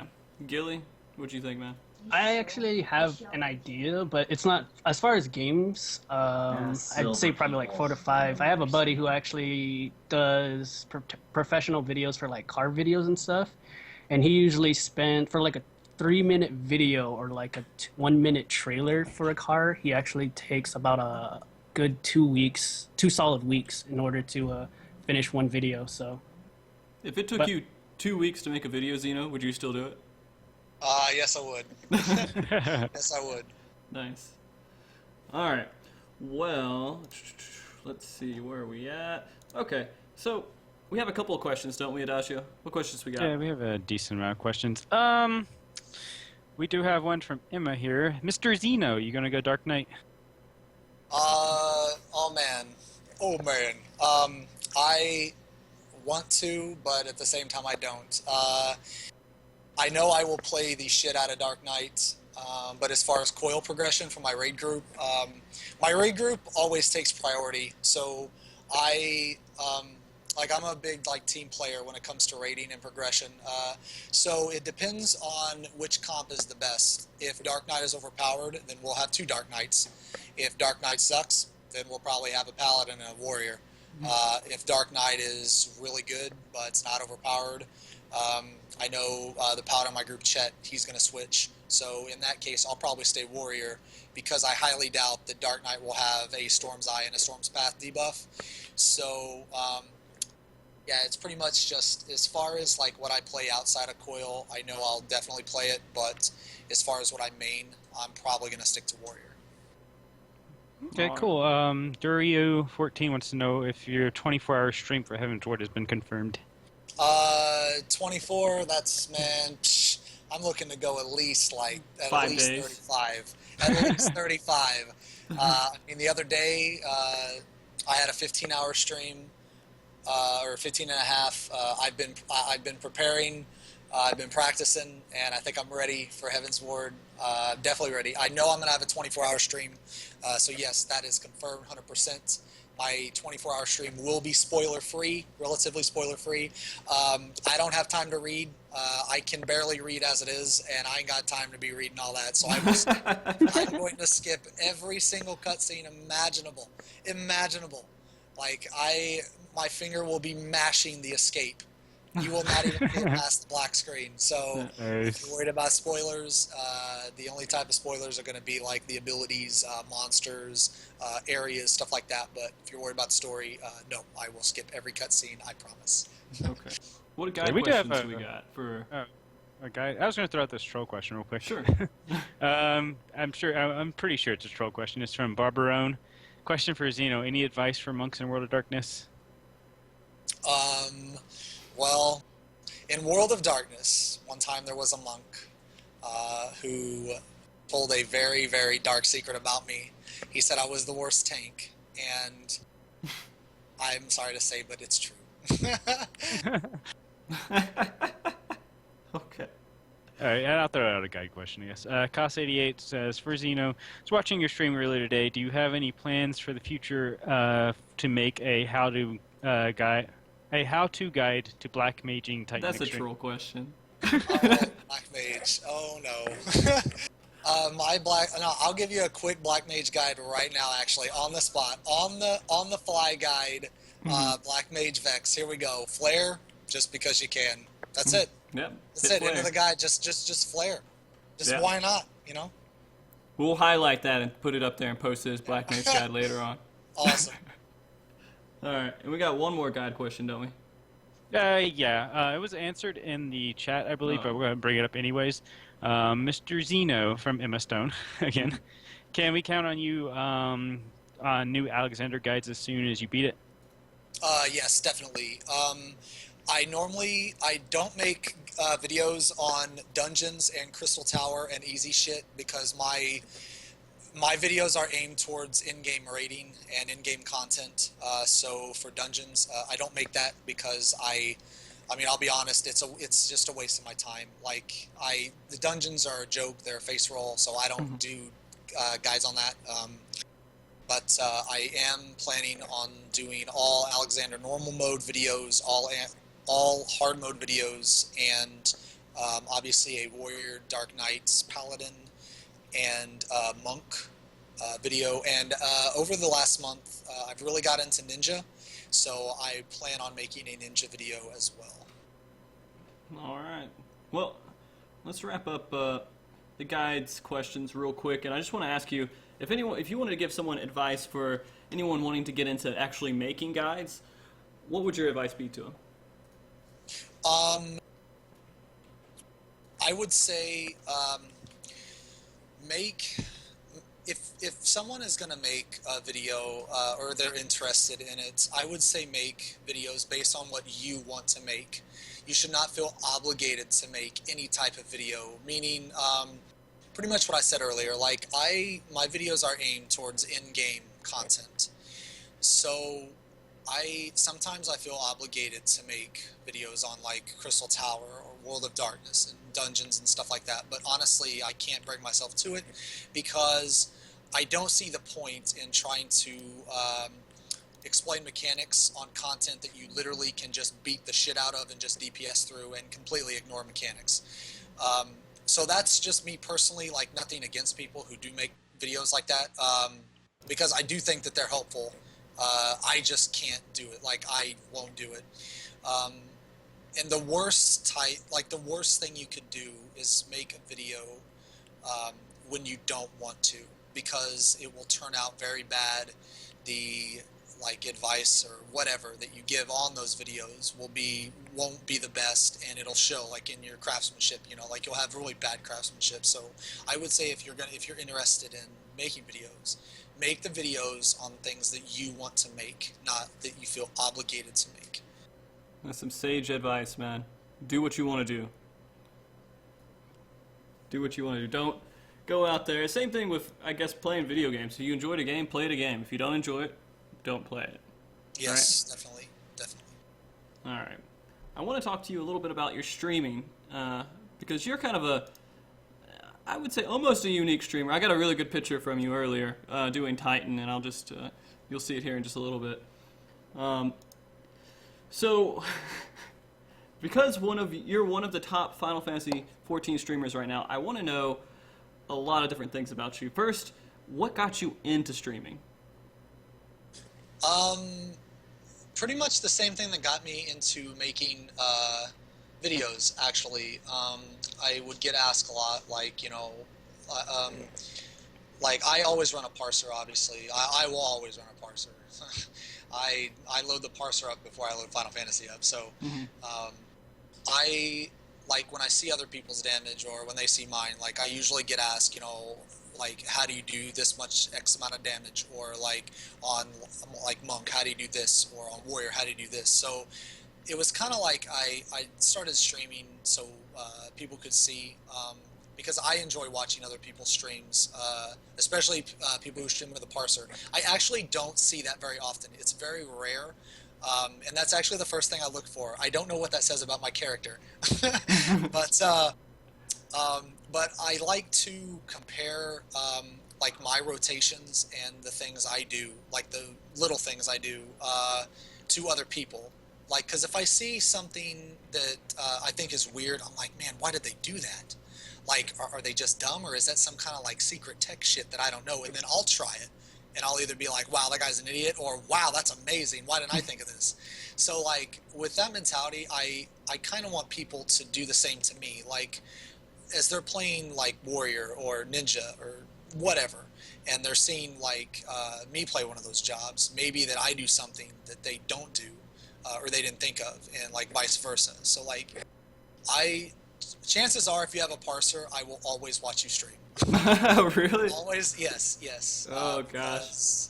Yeah, have you ever been on my stream? And I hope you've never been on my stream when I was doing Paladin, because I usually do Paladin a lot, and I am not optimal as a Paladin. I saw you were in I saw you stream the other day, and you were in a Mog head, and I think that Mog head is creepy as fuck. I love it. It's what I am. I think it's it is great. so creepy, but yeah. So I saw you doing Rama hard, and I was just like, man, Is Rama hard. I like AFK'd halfway through that, I think, because I didn't realize it was hard when I was going in there. It's just like, all right, let's just do this real quick. Yeah, well, like I noticed, because you were eating at the time, so I was like, okay, so he's eating and playing, and that's fine, that's awesome. But he's doing better than some of these people who are actually trying to play. So I was more or less laughing at other people's expense. Okay. I appreciate that. There's a little pat on the back from nowhere. I didn't deserve that pat on the back, but thank you. Okay. So, Adagio, or actually, Gilly, you're too damn quiet right now, so I'm going to ask you the question first. What do you enjoy, when you go watch a Xeno stream, what do you enjoy the most about a stream? Dude, it's the manliest thing to ever watch. Man, what makes it manly? All seriousness, like you go in there, everyone's just like cussing out each other, fucking everyone, they're calling like some pugs like bad kids, you know, like you're a fucking bad, dude, this guy's fucking garbage, this kid's trash. I'm like, you know, I can relate. I go into some pug groups and I'm just like, what the fuck is this guy doing? So or I'll like, go into like a dungeon and then you have a paladin who doesn't use like shieldos, or a warrior that doesn't even tank amazingly. It's just like, what are you doing with your life? Why are you even playing this game? do you get like all of your rage out through Xeno? Yeah, pretty much. I just go into his chat and then just hang out. I'm just like, all right, I can agree to this. I can relate. Adagio? Oh no, go ahead, Xeno, sorry. That's awesome. The shittiest part is I think Xeno tuned into my stream last week and I fucked up all my pulls in Final Coil. I'm like, well, fucked up my rotation. Fucked up that rotation. I pacified at the wrong time, damn it. God damn it. Like, you would just do one thing that was, like, a little bit off. Like, you forget your cooldown was off cooldown, and you're just like, oh, God, Xeno's gonna think that I'm, like, the worst fucking warrior in the world because I didn't click that as soon as it went off cooldown. I think someone in my stream last week was like, yeah, if Xeno saw your opener, he'd probably just fucking facepalm. I'm like, pretty sure What is he your would. opener? What is your opener, Gilly? I actually used the dream pool. Oh, you son of a bitch! You What's know, the dream pool? the paladin in my group chat, he never lets me fucking dream. Yo, if he's watching right now, screw you, man. I would dream like these other warriors. Is that where you go out max crit? Um, it's like, okay, so you. Oh my god, I'm so sorry. I really It's should okay. turn that off. It's fine. So you go in and you cheese it, so you pop Infuriate, and then you make the whole raid group, wait. 29 seconds. So you got 7 people with their dick in their hand waiting on this piece of shit warrior, right? And then at the last second, boom, you pop Vengeance. So you refresh your stacks. Oh And my then you god. wait 15 seconds. So that's 45 seconds so far that you have to wait on this one guy. And then you do the pull. And then on your opener, you fit in 2 inner beasts. Because at the very last skill, you infuriate and IB. And if you're really lucky and you go to Crit City, you can do like 5,000-6,000 damage with both those inner beasts if they crit. So Jesus. it's like, it's banana sandwich. It's a disgusting amount of damage. Yeah, it's fun time when you go to Crit City. Yeah. But the amount of DPS you lost from 45 or 4 DPS and a tank sitting back behind is like ridiculous. So it's not efficient. It's just fun as hell. No, right? no. You do all this before the pull. Oh, before the pool. Yeah, so before the pull. Yeah. So, Oh, I gotcha. No, so the DP. So basically, I guess little theory craft here. Yeah. You're trading a Storm's Eye for a fucking Inner Beast. So basically, you're gaining 40 potency, but you're also gaining 10% crit on that ability because when you blow your Wrath stacks like that, the crit is added. So it's the DPS is slightly more than 40 potency, I think, like total. So I mean, it's definitely worth it, but Yeah. Well, do you have a video saying how to do that? I made an opening rotation video. I did not put the dream poll on it. The reason why I didn't is because it's kind of like when you do that poll, it's not like standard. I guess your raid group has to be okay with it. Mm-hmm. Like they have to be willing to be like, okay, you know, All right. we'll Let's wait. stroke Yeah. your ego real quick. Yeah. So. All right, Adagio. Now, what do you like about Xeno? Let's criticize him a little bit more. What do you like or hate about Xeno's stream? I can't say too much. I've only been in the stream like a few times, honestly. Piece of shit. But no, but I only really have to say is when I do hop in there, he seems to have like a decent amount of energy, and he has some freaking sweet music going in his stream like all the time. So, like I said, I haven't been in there much. So I can't make a proper assessment of it. Okay. Well, I will say that going into your stream, it's always amped. You're amped when you get in there, and you're just ready to just charge in and kill stuff. I love it. All right.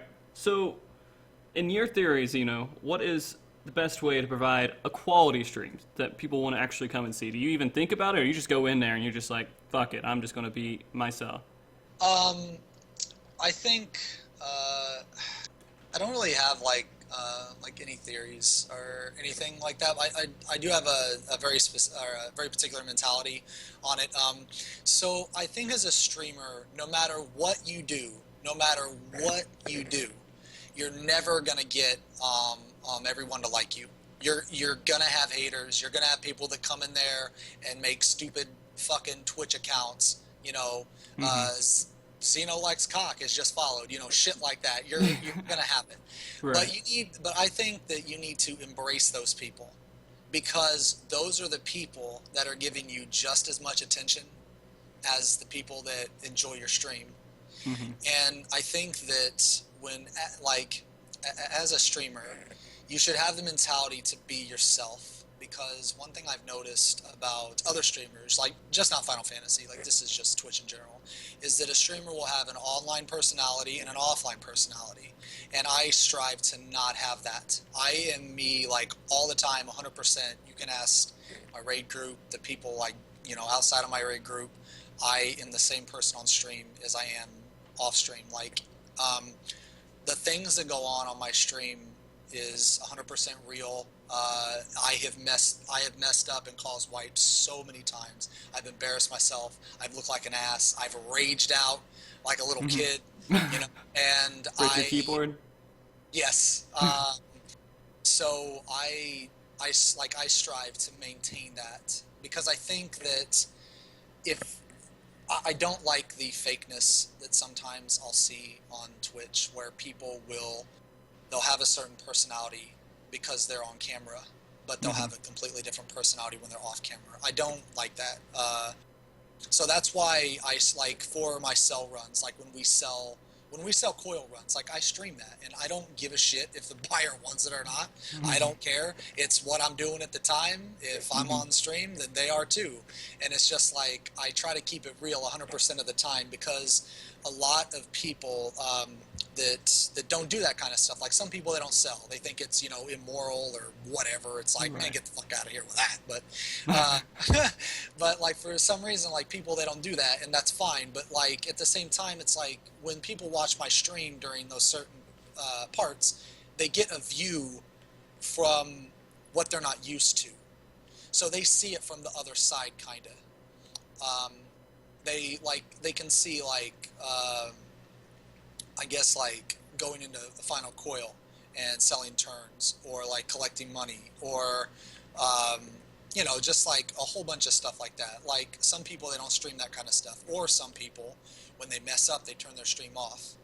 And like, when I mess up, like, I read chat, and it's amazing. Like, the funny things that people say about how I mess up, it always makes me laugh. Like, yeah, so that's kind of the mentality I have. I think that's what makes a good stream.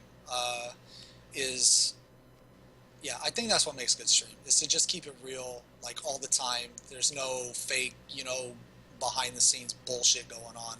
It's just real all the time. But I don't know. Like I said, I'm crazy, so maybe that's just my mentality. You know, it's whatever. No, I'm with you, man. Have you ever watched a speedrunner before, like Zelda speedrunners or stuff like that?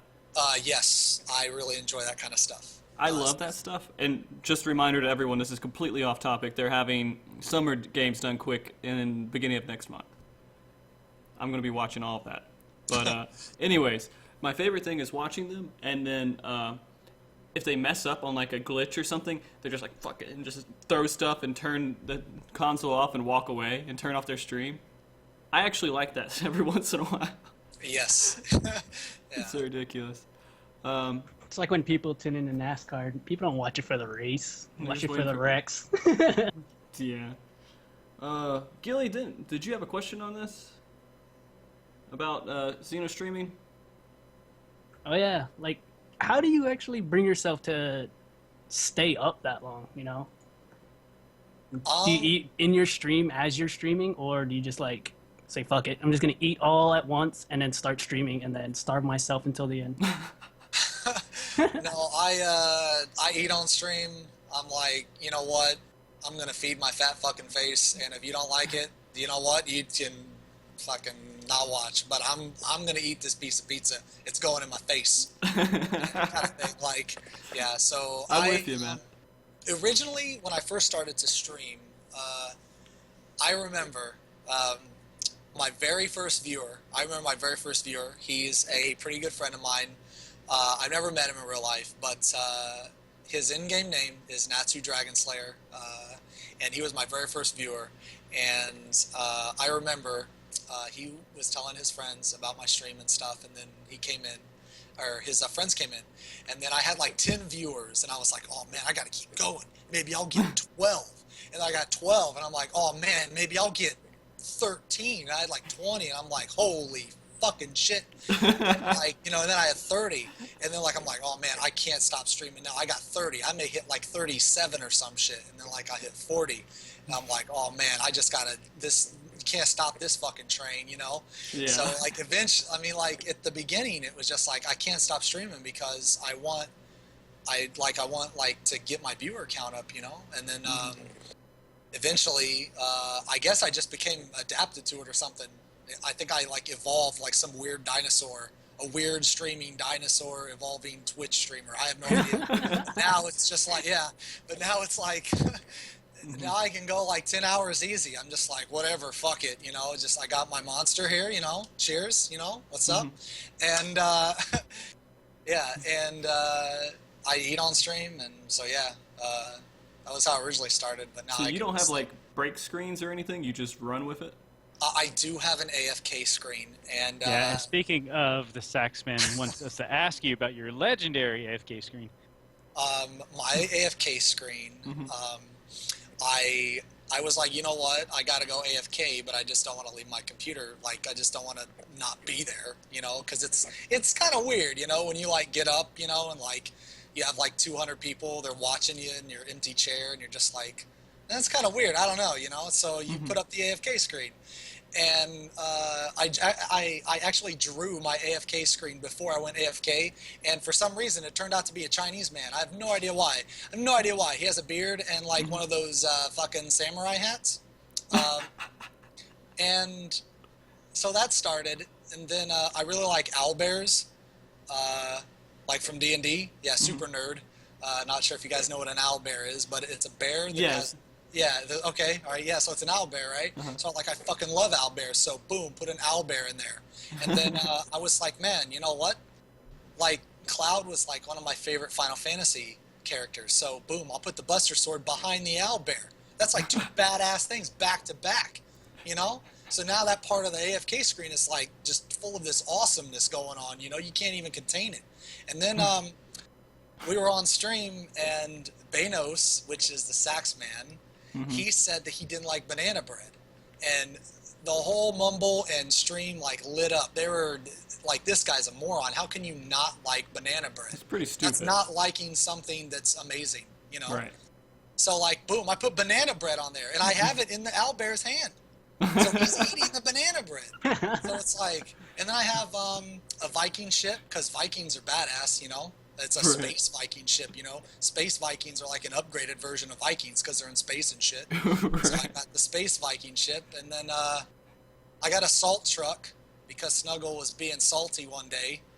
So I was like, yeah, a big-ass salt truck needs to be in there. So that's in there. And yeah, I think that's it. I haven't had anything in a while. Yeah. So if anybody has any ideas, let me know, and I'll throw it in there. Yeah, just doodle it real quick and just run. Yeah. That's awesome, man. Gosh. I have no artistic skills, but looking at that, I imagine maybe you don't either, and so maybe I don't feel as bad about it. No, I actually had to be walked through how to, like, draw the shit on stream. Like, oh, no. Yeah, people on the stream had to help me make my AFK screen. That's how dumb I am, because I couldn't figure it out.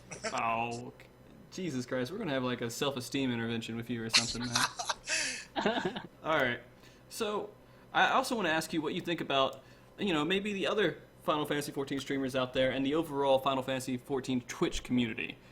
Do you think it's going great? Do you think there's things that can be improved? What are your thoughts on it? I think it is awesome.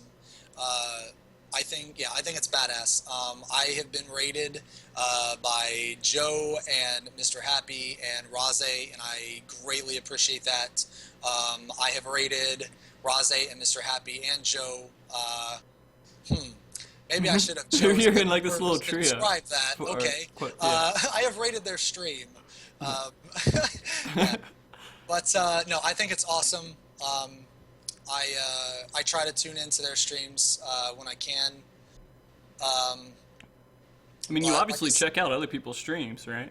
Yes. I wish more people would stream with a parser, but then again, I'm biased, and that's the first thing I look for. But yeah, I think it's really awesome that the streamers on Final Fantasy, they support each other in the way they do. I'm not sure about other games because this is the first game that I've actually streamed, like somewhat serious. So maybe it's like that in other games, maybe it's not. But I think the Final Fantasy community is really good. I really enjoy getting involved in stuff, even though, of course, you're going to have your salty people, your haters. You know, it's fine, it's whatever. But if you have haters, you know you're doing something right. That's been my mentality for a while. You know you're doing something right if people take the time to hate you. Yeah, and to be just an overall asshole and troll you. Yes. But yeah, Alright. I think I think overall the Final Fantasy community is really awesome, especially the streamers. All right. Well, I'm kind of curious. What question do you usually get asked the most while you're streaming? Usually usually the questions I get asked are like job specific questions relating to like warrior, monk, ninja, stuff like that. I'll also get a lot of messages about the same thing. Just like various questions about how like why it is I do like particular things, or like why did I use this cooldown here, or like why did I choose to like stance here or not, just stuff like that. That's usually the most. I guess the most common question is, "What the fuck are you listening to?" Because it's badass. Nice. Do you, gosh, I had a question off the top of my head. I think I just forgot it. But, oh well. We'll run off of that. I mean, if I remember it, I'll ask it after we get through a couple of viewer questions here. What streaming viewer questions we got lined up here, Adagio? All right, we got another one from Emma, who courteously calls you Mr. Xeno Mr. again. Xeno. We'll call you Mr. Xeno Very from nice. now on. Are you going to be streaming your Alexander progression? Yes, definitely. I always stream progression content. My raid group does not have the mentality that it is a race or a dick measuring contest with other raid groups. We do not care if people use our strategies. We do not care if people clear it before us. We set certain expectations for our raid, and we try to meet them. Well, we try to surpass them, but we make sure to meet them, and if not surpass them. So yes, all of my progression will be streamed and recorded. Okay, well that actually answers Duryu's question if y'all were going to attempt any world first on Alexander Savage. We're gonna progress with the same mentality as we did in Final Coil. It would be awesome to have world first. Will we get it? Probably not. Do we care? Not really. Fair enough, man. All right, let's see. I got another one from Duryu. He wants to know if you, Xeno, are going to be getting any guests on your stream, like Benny Biscuit, MogTalk, Google Mama, Jeff Never Fails. Jeff Never Fails? Did you say Yeah, Jeff sorry. Never? I did. Jeff never. I'm just, Joe. it just popped out. Okay, leave me alone. Okay, okay. I didn't actually get to talk to him last week. Okay. Yeah, well, that's, it happens. I think it would be awesome to have other streamers on mine or me on theirs. This is actually the first time I've been on another person's stream. Yeah, We sure. love it, man. Thank you. Yeah, it's a lot of fun. When Joe came to Sargatanas, I thought that was fucking awesome. I thought it was a lot of fun. I wish I could do stuff with the other streamers as well. I think it would be really awesome to do something with like Miztec or Raze or Mr. Happy. I think that would be badass. Even if it was just like a Duty Finder queue. Like if we both were like, just queuing up for Terror and we were just in like a turn 9 for like a full like 50 minutes, and it was just miserable, but we were miserable together, it was just, the bonding experience. I think that would be really cool. Like, I can't believe these people, they have no idea what they're doing. I think that would be a lot of fun. Maybe I'm a masochist, I don't know, but but Benny Biscuit, there is a legendary monk, and his name is Benny Biscuit. Okay. And me and some friends were queued into Odin one time, Earthsfont. And the great and legendary Benny Biscuit decided to grace us with his presence. Mm-hmm. And this monk, he was like completely next level. He was a monk that did not use Grease Lightning stacks. He didn't need them. He was above Grease Lightning stacks. He liked to use the ability One Ilm Punch, and I forgot what that move was until I actually checked. His opening rotation was something like Perfect Balance, One Ilm Punch 5 times. Nice. Yeah, so he is a legend among monks, and all monks look up to him for advice. So that's who Benny Biscuit is. Like, I went through a series of leveling up a whole bunch of different jobs because I still haven't leveled up everything yet. And I recently got Monk up there. And I was like, what the hell is fucking Perfect Balance for? So I would hit it and just do Twin Snakes a whole bunch of times because I was like, this has the most potency to it. This is going to do a lot of damage if I just hit it real quick. And I just don't know why I couldn't comprehend how Grease Lightning worked and how everything else. And I got yelled at for about at least 30 minutes to an hour about that from people in my static and people on stream. So I'm there. I feel you. Maybe I'm secretly Benny Biscuits and you guys don't know it. The other day, I saw a Reddit post, and this is why I say Reddit just very rarely will Reddit have some good information. But anyway, I saw a Reddit post about a monk rotation, and this guy claimed that Twin Snakes was a DPS loss and to not use it just because of the potency. And I face palmed really hard. And I said to myself, wow, this guy is a fucking moron. Right. But whatever. Yeah, it's Reddit for you, man. Yes. Although, I'm going to be honest, I do have some things that come out of Reddit that are interesting, and a lot of it actually turns out just to be posts from the Lodestone forums with official announcements that are the most interesting, but I could go to the Lodestone forums and find that stuff with dev tracker, so I don't know. Reddit has its uses for different things, and yeah, definitely. Reddit definitely, like, I'm actually making fun of Reddit a little bit too much. No, Reddit has some good, it definitely has some good posts, but I think the issue with Reddit is that no one wants to be wrong, and everyone has to be right all the time, and I don't think people realize that you don't actually become, like, smarter or become a better player by being right all the time. It's where you make your mistakes and realize that you're better, that you become better. So I think that's an issue with some of the people on Reddit. I could be crazy, though. yeah. Well, I mean, I kind of think, you post something, and then someone posts something against what you say, and then so you spend the rest of your time figuring out, how can I be right in this situation? And so you just keep typing until you have a paragraph that makes you sound intelligent. And that happens a lot in Reddit. But when it doesn't happen, it's actually kind of beautiful, and it works out pretty well. Okay. So, what other questions we got in there, Adagio? Any other ones? We got 2 more for streaming specifically. Okay. Denzine wants to know what guide/streams do you feel is missing from the 14 community? Guide/streams. I think, unless I'm misunderstanding the question, I think that all the content is pretty much covered. I know I make videos. I know Mystic does, and Mr. Happy does. So I think as far as content goes and videos, I think it's all covered. I don't know if there's a really good pro triple triad guide. You gonna make that? Triple triad guide. Oh, I forgot about that. I thought that was you, Frosty. I need to get on that, actually. I played a triple triad. Like, the first week that came out, I played the shit out of it. Mm-hmm. I actually got really lucky with the mini cacpot, and I won 5 out of 7 days in a row. Wow. So I bought my gambler coat on, like, the 6th day. I was, like, the Nice. first person to have it on my server. I was, Jeez. like, running around, like, showing it off, you jelly. Flipping the bird at him. that kind of Screw stuff. you guys, look at me. Yeah. So, I didn't think about that. No one made a triple triad video, I don't think. I mean, there are ones a out there. sightseeing log. Yeah. Sightseeing video. Go ahead and go do it. It's all up to you. I tried to make a triple triad basic 101 guide. I spent 6 to 7 hours on it, and then at the end, the sound for some reason just got misaligned with everything else, and I said, fuck it, I'm done. I'm never touching this again. I'm never getting back into guide making. I just spent too much time on it. I use Movie Maker from Microsoft too. Oh, so. that's what I use because it's free. Yeah, it's free. That's what I use. That's what I use. Really?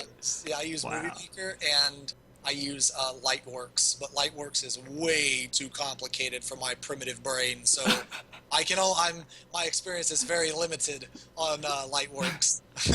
Oh my gosh. Nice. I actually just got out of using Paint recently as my major thing for overlays.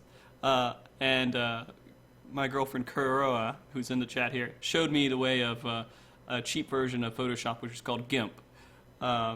And now I use that for any time I need to do overlay stuff because it looks 10 times cleaner. But for the first at least 10 shows that we had for MogTalk, all done in Paint. Until Gilly made an overlay and I start using that overlay.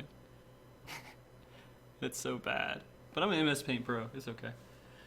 We got one more question about streaming. I can't use Paint Pro. Fuck that. That's too hard. That actually I use- answered I use IQ's question too. So Oh, really? his was a question about video editing software, blah blah. So we got that answered. Last one for streaming specifically. Rubido wants to know: do you have any consideration on streaming other than any other sort of game on your stream in the future? I guess, do you plan on playing any other games on your stream in the future? I stream like sometimes I'll stream Terra, or Guild Wars 2, or Left 4 Dead. Very rarely Left 4 Dead. I do play other games sometimes, but the issue is I'm no longer any good at Terra. I'm no longer any good at Guild Wars, and I'm no longer any good at Left 4 Dead. So it's just miserable to watch me play those games. It's like looking at a car crash. I mean, you can't look away, but not because you don't want to look away. It's just because like it's just so bad that you can't look away. It's kind of like that. It's just like me just playing go a home. monk, right? Yeah. Just this is so bad. It's kind of like that. So What server were you on Terra, Xeno? I started on Tempest Reach, but then I grew some balls and decided to go on a PvP server. Mount Tyrannus? No, the baby PvP server. Oh, Valley come of on. Titans, yeah. Yeah, I'm on Mount Tyrannus, actually. Yes, so at the time, this was back when Vision Maker was a thing, so this is old. Yeah, Vision Maker. So I went to a very unpopulated server with full Vision Maker and a good connection, and I would rape kids just all day, just shitting on everybody, just shitting on multiple people at a time, not even giving a fuck. I played a Slayer, so like I could kill people in like 3 hits or whatever. So it was a lot of fun, but I was a bully actually. I'm not gonna lie, I was kind of a bully. If I would have met someone that had a good connection, I probably would have got fucked up. That's horrible. Well, I always tried to be the White Knight in those games where you're a PvP. Like in WoW, I wouldn't kill. I played on a PvP server, and I wouldn't kill the opposite faction unless if I know they killed someone else. Oh, okay. It's like, is there anyone killing anyone today? No? Oh, okay. Go back. But that game's over with, so. Let's move on to a little bit, a topic I want to talk about a little bit, which is just hardcore gaming, which we all kind of have different thoughts on it. And when I think Xeno, I think hardcore. There's no way I can cut that out of my head. Like, when I think you, I see hardcore, like, on your forehead. So, Awesome. That's good. So I want to kind of start this off. What is everybody's definition here of a hardcore player? And Adagio, you're gonna have the same definition, but I'm gonna let you do it. I mean, it varies depending on your definition of hardcore. Hardcore, obviously. Yeah. It really, if you go beyond the normal means or measures to play the content you want to play, that's something I view as hardcore. It's not necessarily like, oh, I do only in-game raiding, I'm so hardcore. I mean, like me, I sleep 3 hours a night so I can play game and get into raids and stuff. Yeah, so I kind of view that as hardcore. I mean, I'm not like, oh my god, I must raid all the time, kind of, So I mean, it's just, going beyond the normal measures to play the game, and like doing Savage, you don't need to do Savage, but you do it just because of the challenge. So All right, Gilly. I think hardcore would be classified as ditching work to go play. One of my buddies actually transferred servers to go to Gilgamesh, and I think he was going to join Collision, but Collision wanted him to take PTO, and I was like, dude, that's a little too much. And then I guess they raid pretty much 8 hours a day or 12 hours a day or some shit like that, and I was like, that's definition of hardcore. That's a little bit too much for me. All right. At least that's how I see it. You spend 12 hours of your real life invested in a game just to raid, and then you sleep like 6 or maybe 2-3 hours and then go back into it the next day. All right, Xeno, if you were going to tell me what a hardcore player is, what would you tell me a hardcore player was? I would tell you, I think a hardcore player is someone who strives to improve their character and become more skilled at whatever it is they're trying to do. I think that having that mentality or that willpower to constantly want to improve your character, whether it be even grinding, like, because I can't grind, I can't do that shit. I would rather watch 2 snails fuck than grind. So, I can't do that shit. You just made Adagio spit his monster all over his... So I think that my definition of hardcore would be a person that strives to improve their character and improve their skill all the time. So that's what I consider hardcore. Yeah, that makes sense to me. I mean, hardcore players could be defined in lots of different ways, and there's lots of different mediums for it. Like, you got casual hardcore, you got hardcore this, hardcore that. I will say, when I think of someone who actually goes into theory crafting and finding out if something is, not what it seems. Like, a lot of the skills aren't as descriptive as they should be. And if you can go in there and figure out all of the mechanics of how that skill actually works without a proper description, and you understand the game better than it's telling you how to play the game, then you're kind of getting on the verge of being a hardcore player. But also doing theory crafting usually does it for you too. Yeah, I definitely agree. All right, so I want to ask everyone this question as well. How much, Gilly, Adagio, you guys are in the same static, how much has your static thought out rating for Heavensward? Not too much, honestly. We're kind of like getting out our classes because Gilly wants to go Dark Knight and our raid leader wants to go Machinist. So we're mainly trying to just, since there's 4 weeks before we even get into like the Encore rating, we're kind of just like, okay, well, let's get in there, let's do whatever we're going to do, let's get our characters leveled up, and let's just get, gear, so on and so forth, so that we're ready for it. We haven't got, really established any hardcore rule sets for rating yet that I know of, anyways. Okay. Nod your head, Gilly. Yeah. Yeah. Actually, yeah. We're taking some time to actually level up classes because I think only Adagio has limited time to play, and then on top of that, two of our people actually are married and have a kid, so they're gonna have limited time to get to 60. Our scholar is wanting to level Astrologian, but he's gonna be gone for the first 2 weeks of Heavensward's launch, so it's gonna be some time before we actually start raiding for sure. Okay.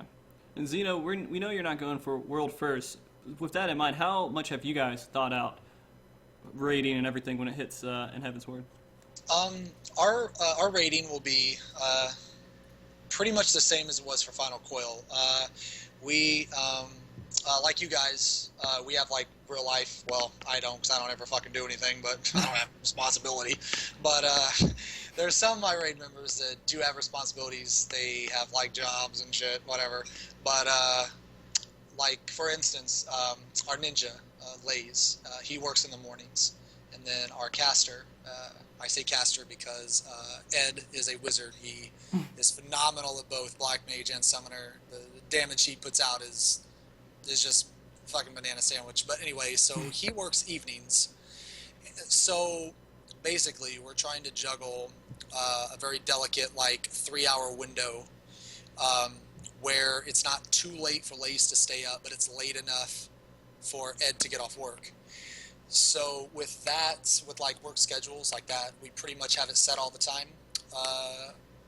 Unless something's changed, we're going to be raiding from 9 p.m. PST to 12 a.m. PST each night of the week, and then on weekends we will raid pretty much whatever people are on. So around 4 or 5 Eastern time, maybe maybe a little later. So yeah, our raid schedule, we definitely have a raid schedule during those hours. Some days people can't make it, obviously, so we kind of take that, we kind of deal with that as it comes up kind of thing. But yeah, so we pretty much have our raid schedule ironed out. Mm-hmm. So you said you raid daily? Basically? Yes, we try to. Yes, we try. We try to raid at least 3 hours each day of the week. And then I would say 5, maybe 6 hours. We try to do around 3 lockouts or something like that. 3-4 lockouts on the weekend. So.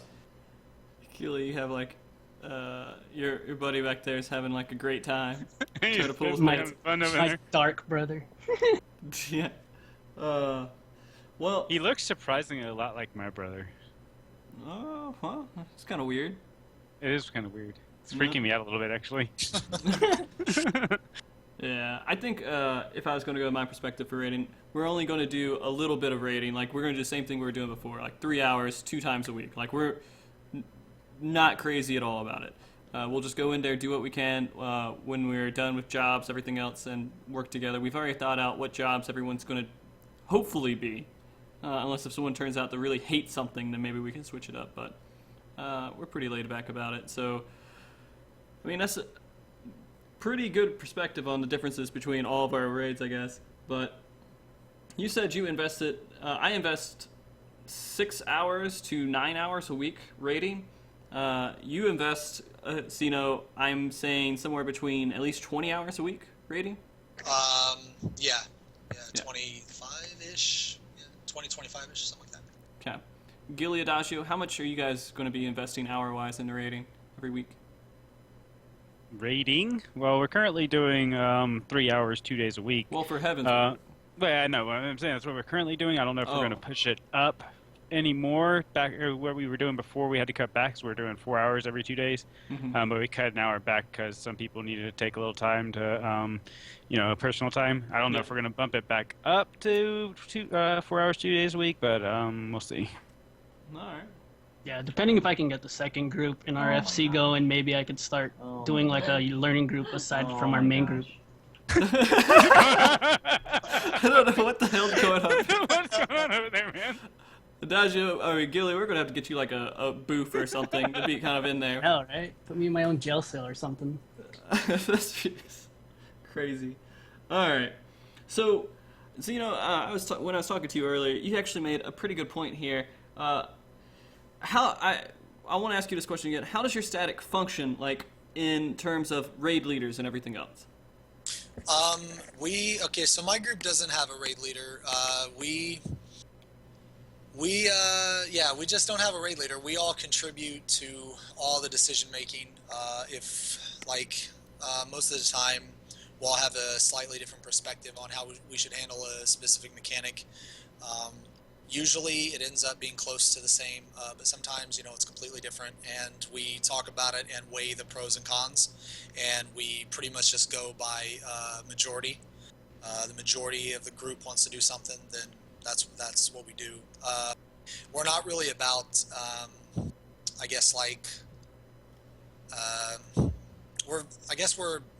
it's a democracy, Yeah. I guess, is what I'm trying to say, yeah. So whenever we have to handle a certain boss fight a specific way, it's like majority decision and what's best for the group. For instance, a good example of this is in turn 12 for progression.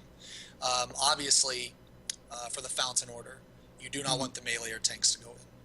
It's DPS loss, it's just shit all around. Mm-hmm. However, for progression, because we cleared it pretty early, our Bard and our healers and caster had difficulties taking Fountain stacks. So me and Chet, we stepped up and we said, okay, so until we get a little more vit, we're going to take the stacks. But when you guys get enough HP to live through these comfortably, we're going to change our strategy up a little bit, because dragging the boss around to each fountain is, dumb as shit. So for the first couple weeks, me and Chet took stacks, but that was it was kind of like a majority vote, I guess, kind of thing. Mm-hmm. So then we changed up our strat later when we were able to. So that's kind of how my group functions. Yeah, well, that's pretty cool. I mean, do you have anyone that kind of initiates things and just says, hey, we need to talk about this, hey, we need to do this, or you guys are just all on the same page all the time? It varies sometimes, on T13, because for progression the damage was just crazy high. We kind of just did what the fuck the healers wanted. What do you want us to do? How can we make this easier? So it's kind of it just depends on the situation, I guess. Okay. That makes a lot of sense.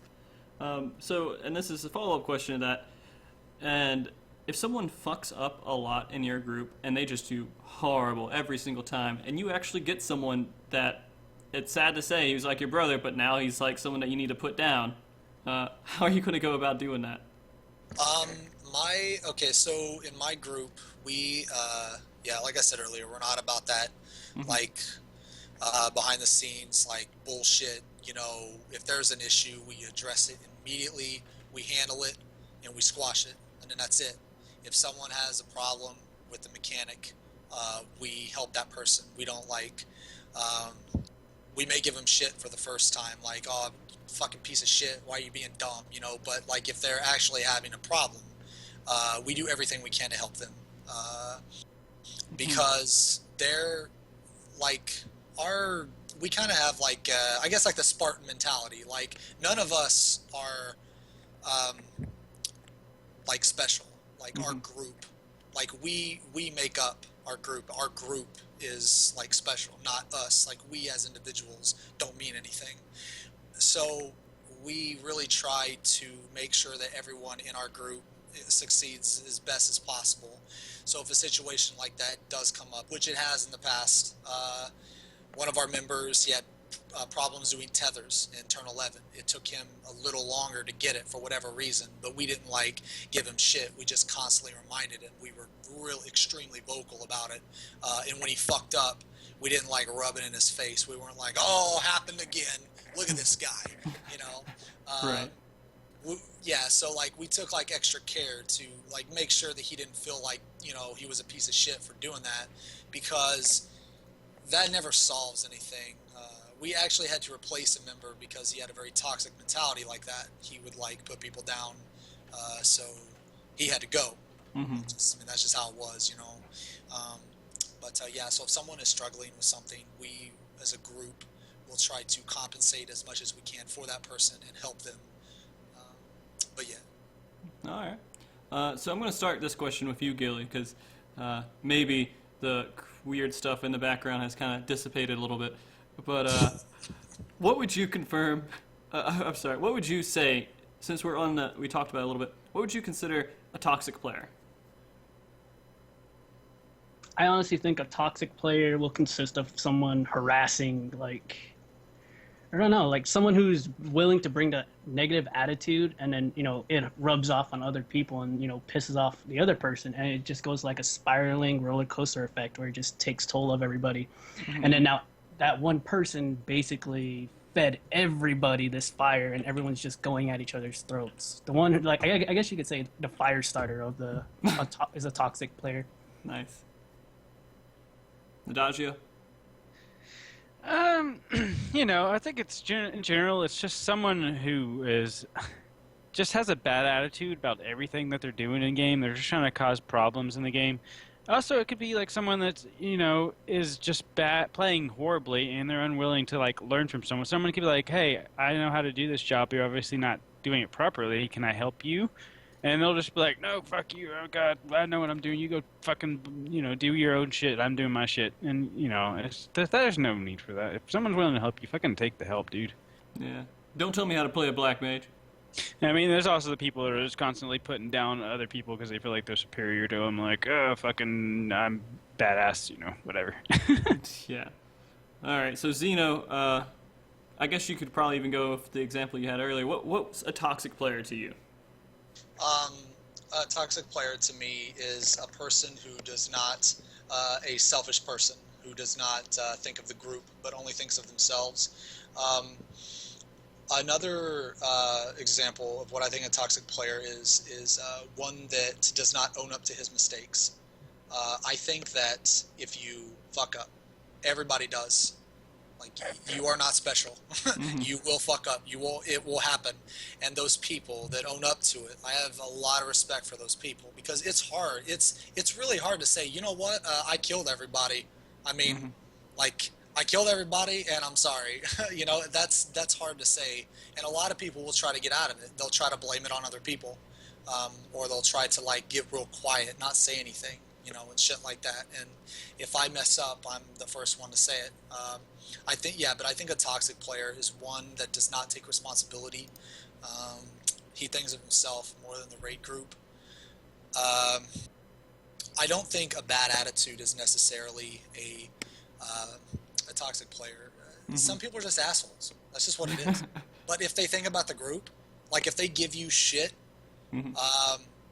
for fucking up, but then if someone else tries to give you shit and then they back you up, you know, that's not. I mean, to me, that's not necessarily a toxic player. That's just a guy who's being an asshole. Right. I think, yeah, I definitely think that toxic player is someone who's not good for the group, who thinks of himself, who doesn't care about the raid group, doesn't care about progression, wastes 7 other people's time, and doesn't own up to mistakes. That's what I think a toxic player is.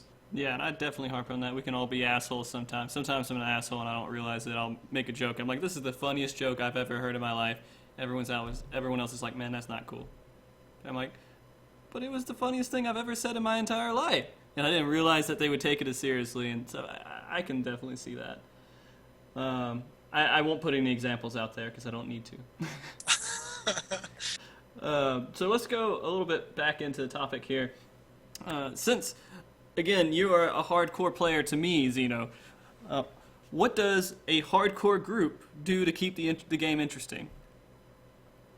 Oh man, any dumb thing you can possibly think of. Ironically, I'm very good at coming up with dumb ideas. Who would have thought? We do a lot of 7-man stuff when we practice selling T13 pre-Echo. It was very difficult. It was very difficult to learn the tether mega flare mechanic. You have to get it just right. And once you get it the first time, you're like, this is easy as shit. But learning it was pretty tricky, or at least to me. We also do like 8 warrior stuff, 8 marauder stuff, no job crystal stuff. I remember a while back, me and a bunch of friends, we queued into turn 5 duty finder. None of us had job crystals. This white mage queued up. And you know, he was wanting his clear. He was ready to go. He knew the fight, watched videos. He was ready, and he came in there, and he was like, "Oh no, what have I gotten myself into? There's a marauder in here." Just like, you know, we had like a marauder, a gladiator, you know, just all that. And he stuck it out. He didn't get mad or anything. He stuck it out, and we like 2-shot it, and his mind was just fucking blown. This is just blown. And yeah, he actually made a Reddit post about it. Right as I'm down in Reddit, I'm supporting it now. Funny how that works. Yeah, he made a Reddit post about it, and I thought it was really awesome. I thumbs up the shit out of that, and I thought it was really cool, and I'm glad we got that guy his clear, because if I would have walked into a group like that, I don't know what I would have done. I probably would have called them morons. I don't know. But he was like, you know what? Fuck it, it's crazy. Let's do this. Let's go. So pretty much we do anything that we can possibly think of that's dumb or anything to keep us entertained. That's why I do Duty Finder so much. Terror Duty Finder is I've done that for like the past 3 months since they refused to come out with rating content until the expansion. So yeah, pretty much just any type of dumb thing you can possibly think of, I will probably try. That's awesome, man. I mean, as long as it's fun, man. Yes. I'm going to check something real quick. Yeah, in every single panel. Okay, just making sure that I spelled welcome wrong on all the panels. So Yeah, you look you at had the top that left corner. wrong last I can't week, believe too. no one noticed that the entire show. Someone noticed last week and said it in chat. I thought you'd have fixed it by now, though. Oh, So I didn't say really? I didn't anything. even notice it last week. You should have pointed it out to me, man. It's okay. You guys, it's not there. You know, technically, as long as all the letters in the middle are there, and the last letter and first letter are the same, it's very hard to realize a word's misspelled. You can read an entire paragraph like that. Science, guys. So if I use well-clone friends in my videos, do I have to give you royalties? You know what? I might try. We can do some trade. We'll talk about some barter here. Maybe you can work with me on my paladin rotation or something. Well-clone friends. Welcome. How are you all doing today? All right. I wanted to also throw a note in there, like things that I would kind of do. I've done recently, which I thought was a lot of fun. Is just have everyone in the party, and this is kind of an honor system, but have everyone in the party turn off their UIs, or go first person. I did a Terror Duty Finder no UI. Oh, nice. It was tight and extreme. I out DPS'd 2 of the DPS, so I was pretty happy about that. I was in Defiance the whole time, and I never used Inner Beast because I couldn't see my UI. I had no idea how many Wrath Stacks I had, so I just had to like use it before each Mountain Buster. It was really crazy, and it was a lot of fun. very difficult to tab target, to tab target and see what I was hitting. I also tried in first person, and that is undoable, at least for me. I started to get motion sickness. Oh god. Yeah, I started to get motion sickness, and I turned like weird colors, and I passed out. Nice.